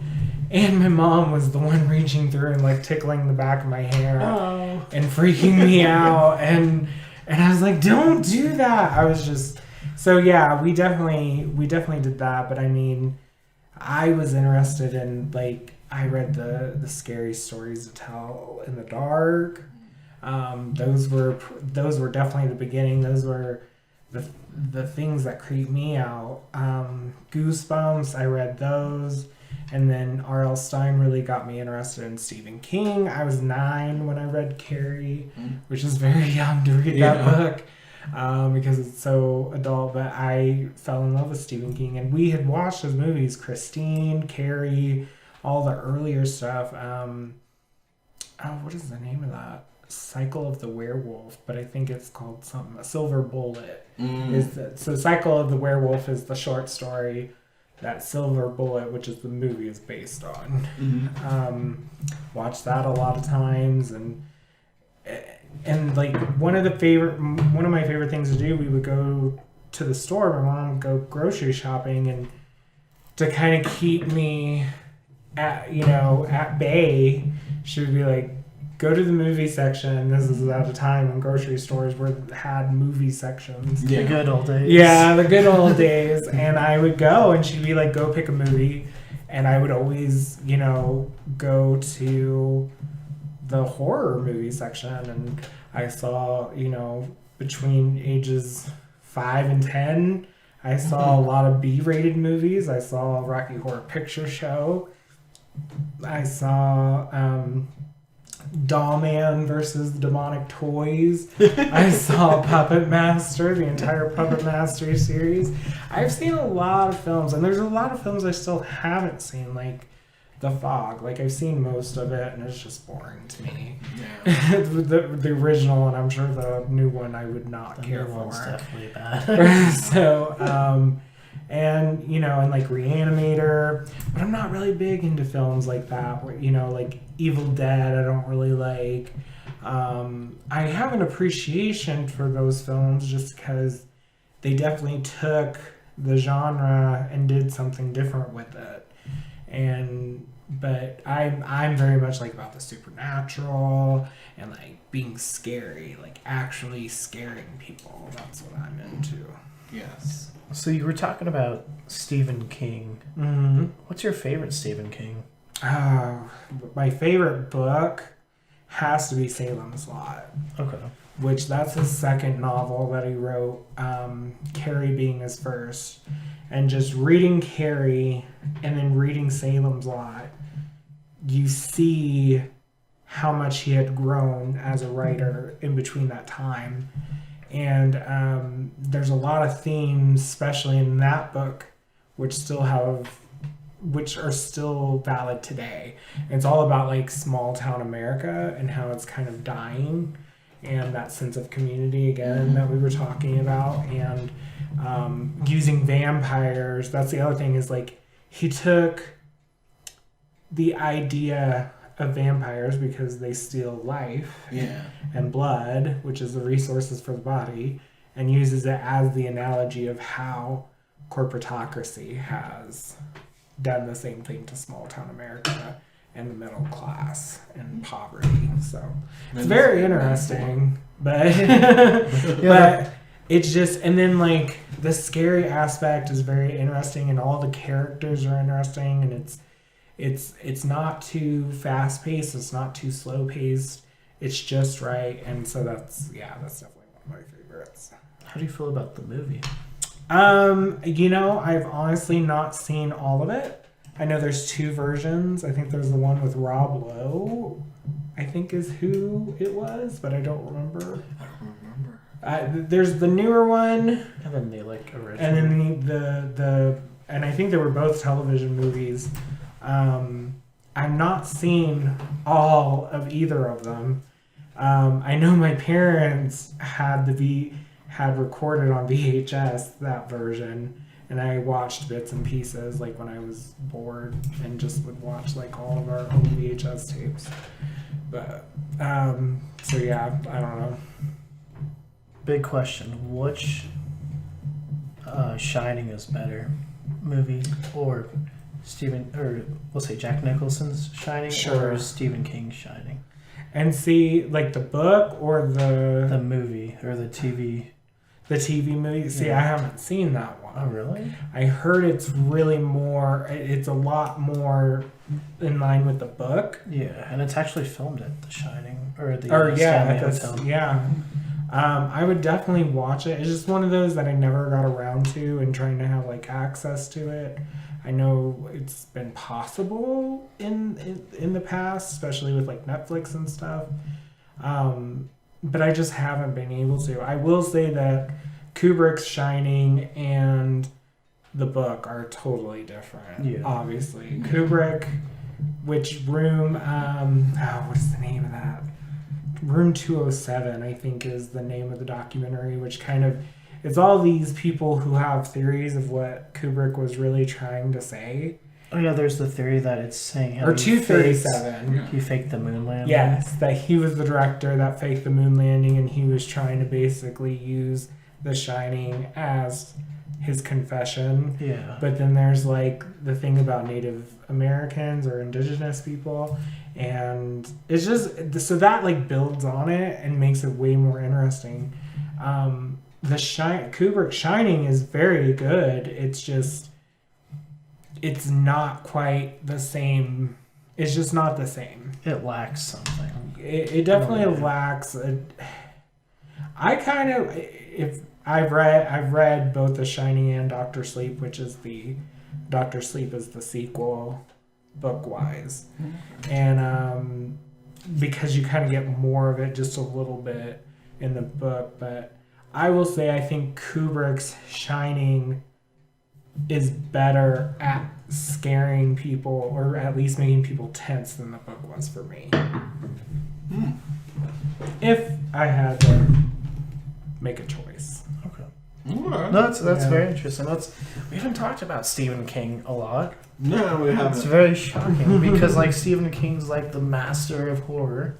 Yeah, you got Cujo. Christine's a big one. Cujo scared me a lot, and to the point where I didn't want to be around dogs. I was really scared of dogs, big dogs.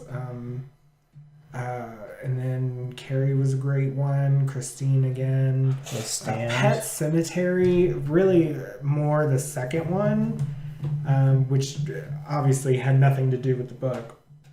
But just those movies, that second one messed me up way more than the first one. Which they're remaking. Pet Cemetery. It's coming out in 2019, like April. So, yeah. Another movie. Yeah, I mean, Stephen King has a ton. He does, yeah. And then there's like the Richard Bachman books that he wrote, and I want to say Running Man was one of them. And obviously that was turned into the Arnold Schwarzenegger film, but from what I know, the story and the movie are two different things as well. So he wrote and directed Maximum Overdrive, which I love that movie, even though it's incredibly silly. Then you got Stand By Me. You got Stand By Me, yeah, which is based off The Body. And then The Shawshank Redemption.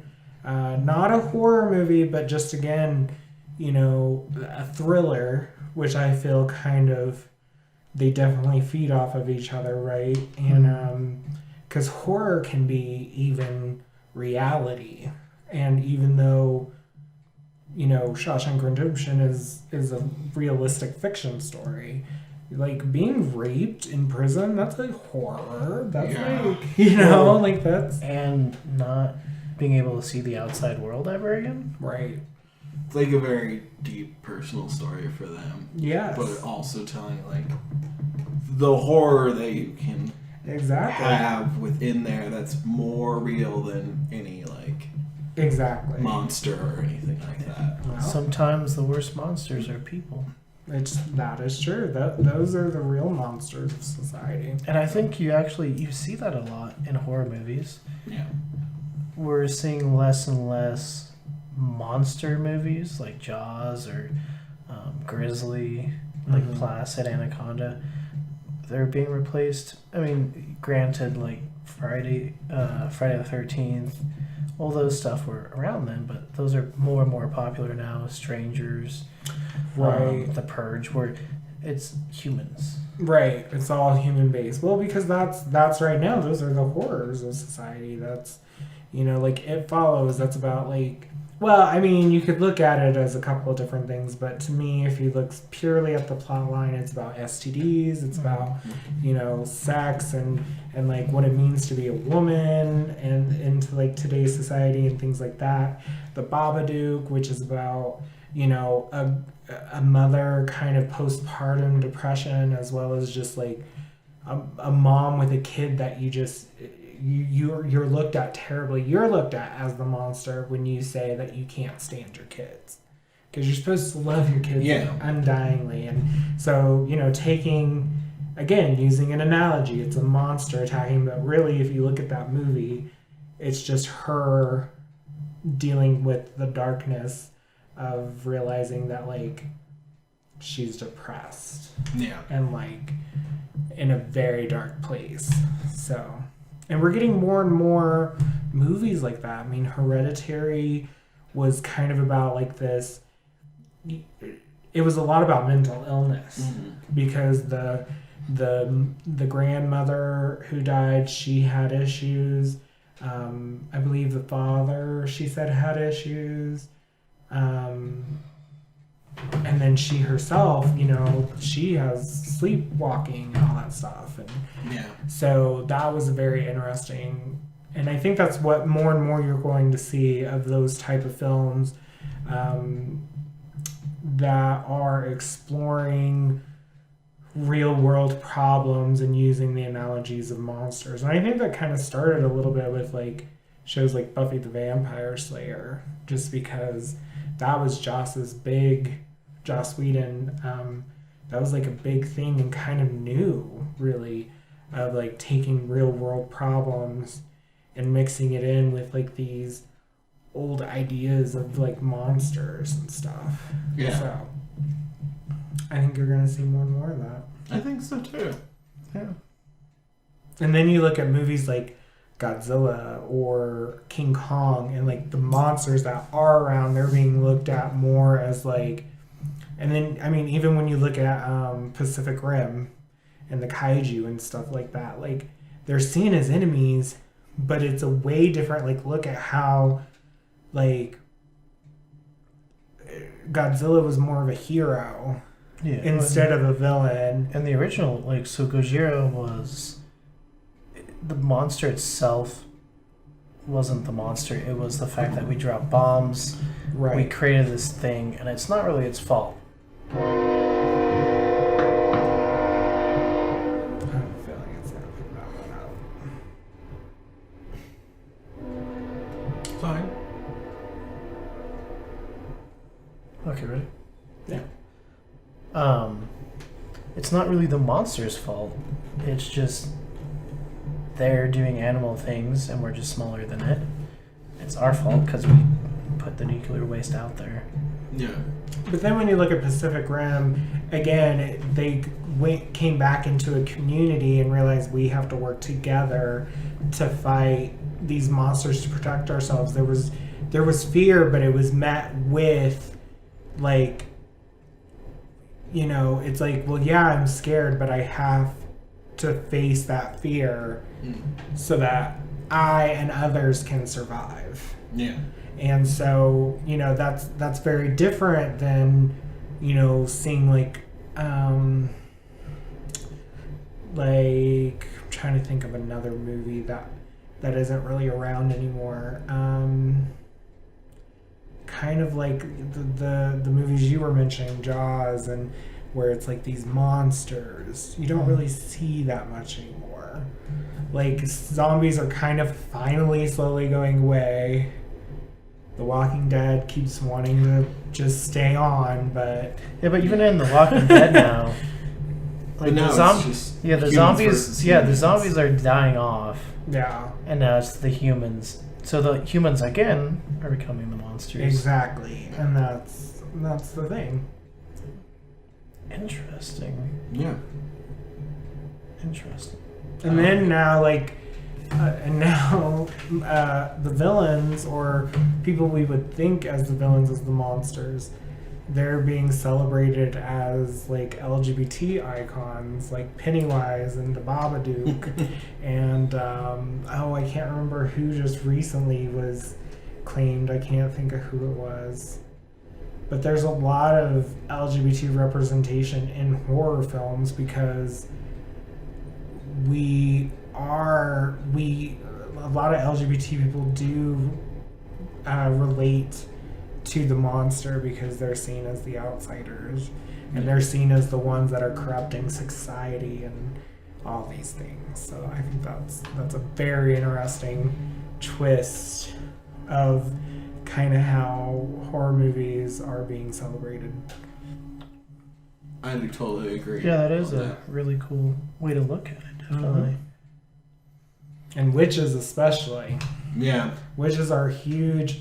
Because again, like that's, at least with a lot of gay men, they are, you know, like at least with me and other gay men I've talked to, witches, we celebrate strong, empowering females because we relate to females because we're attracted to men.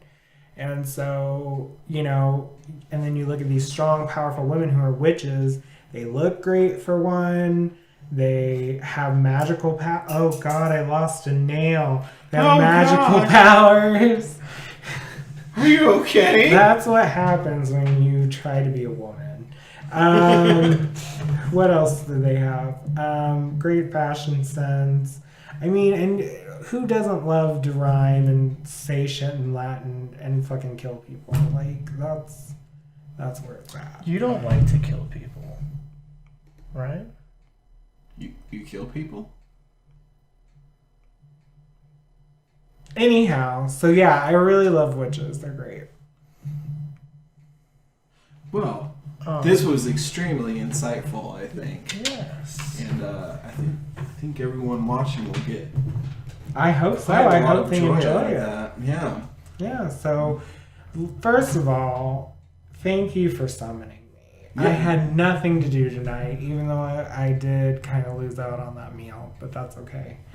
You know, there's always more to go around. Well, I mean, you can always And stop off at like an interdimensional Taco Bell or something. yeah, totally. Yeah, get like, you know, a thigh or a leg somewhere. Yeah, totally. Yeah.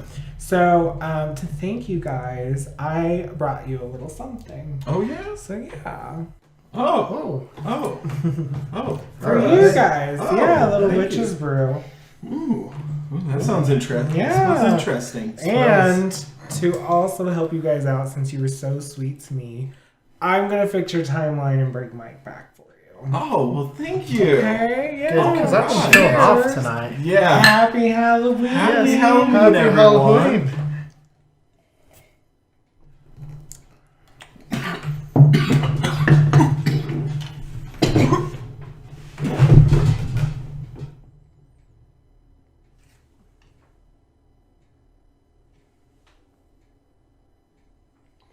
Good.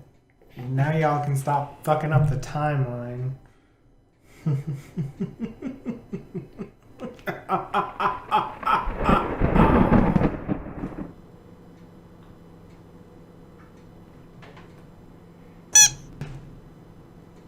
The hell?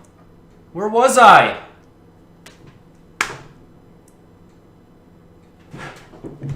It's 1 o'clock. Missed my damn Halloween party. You guys suck.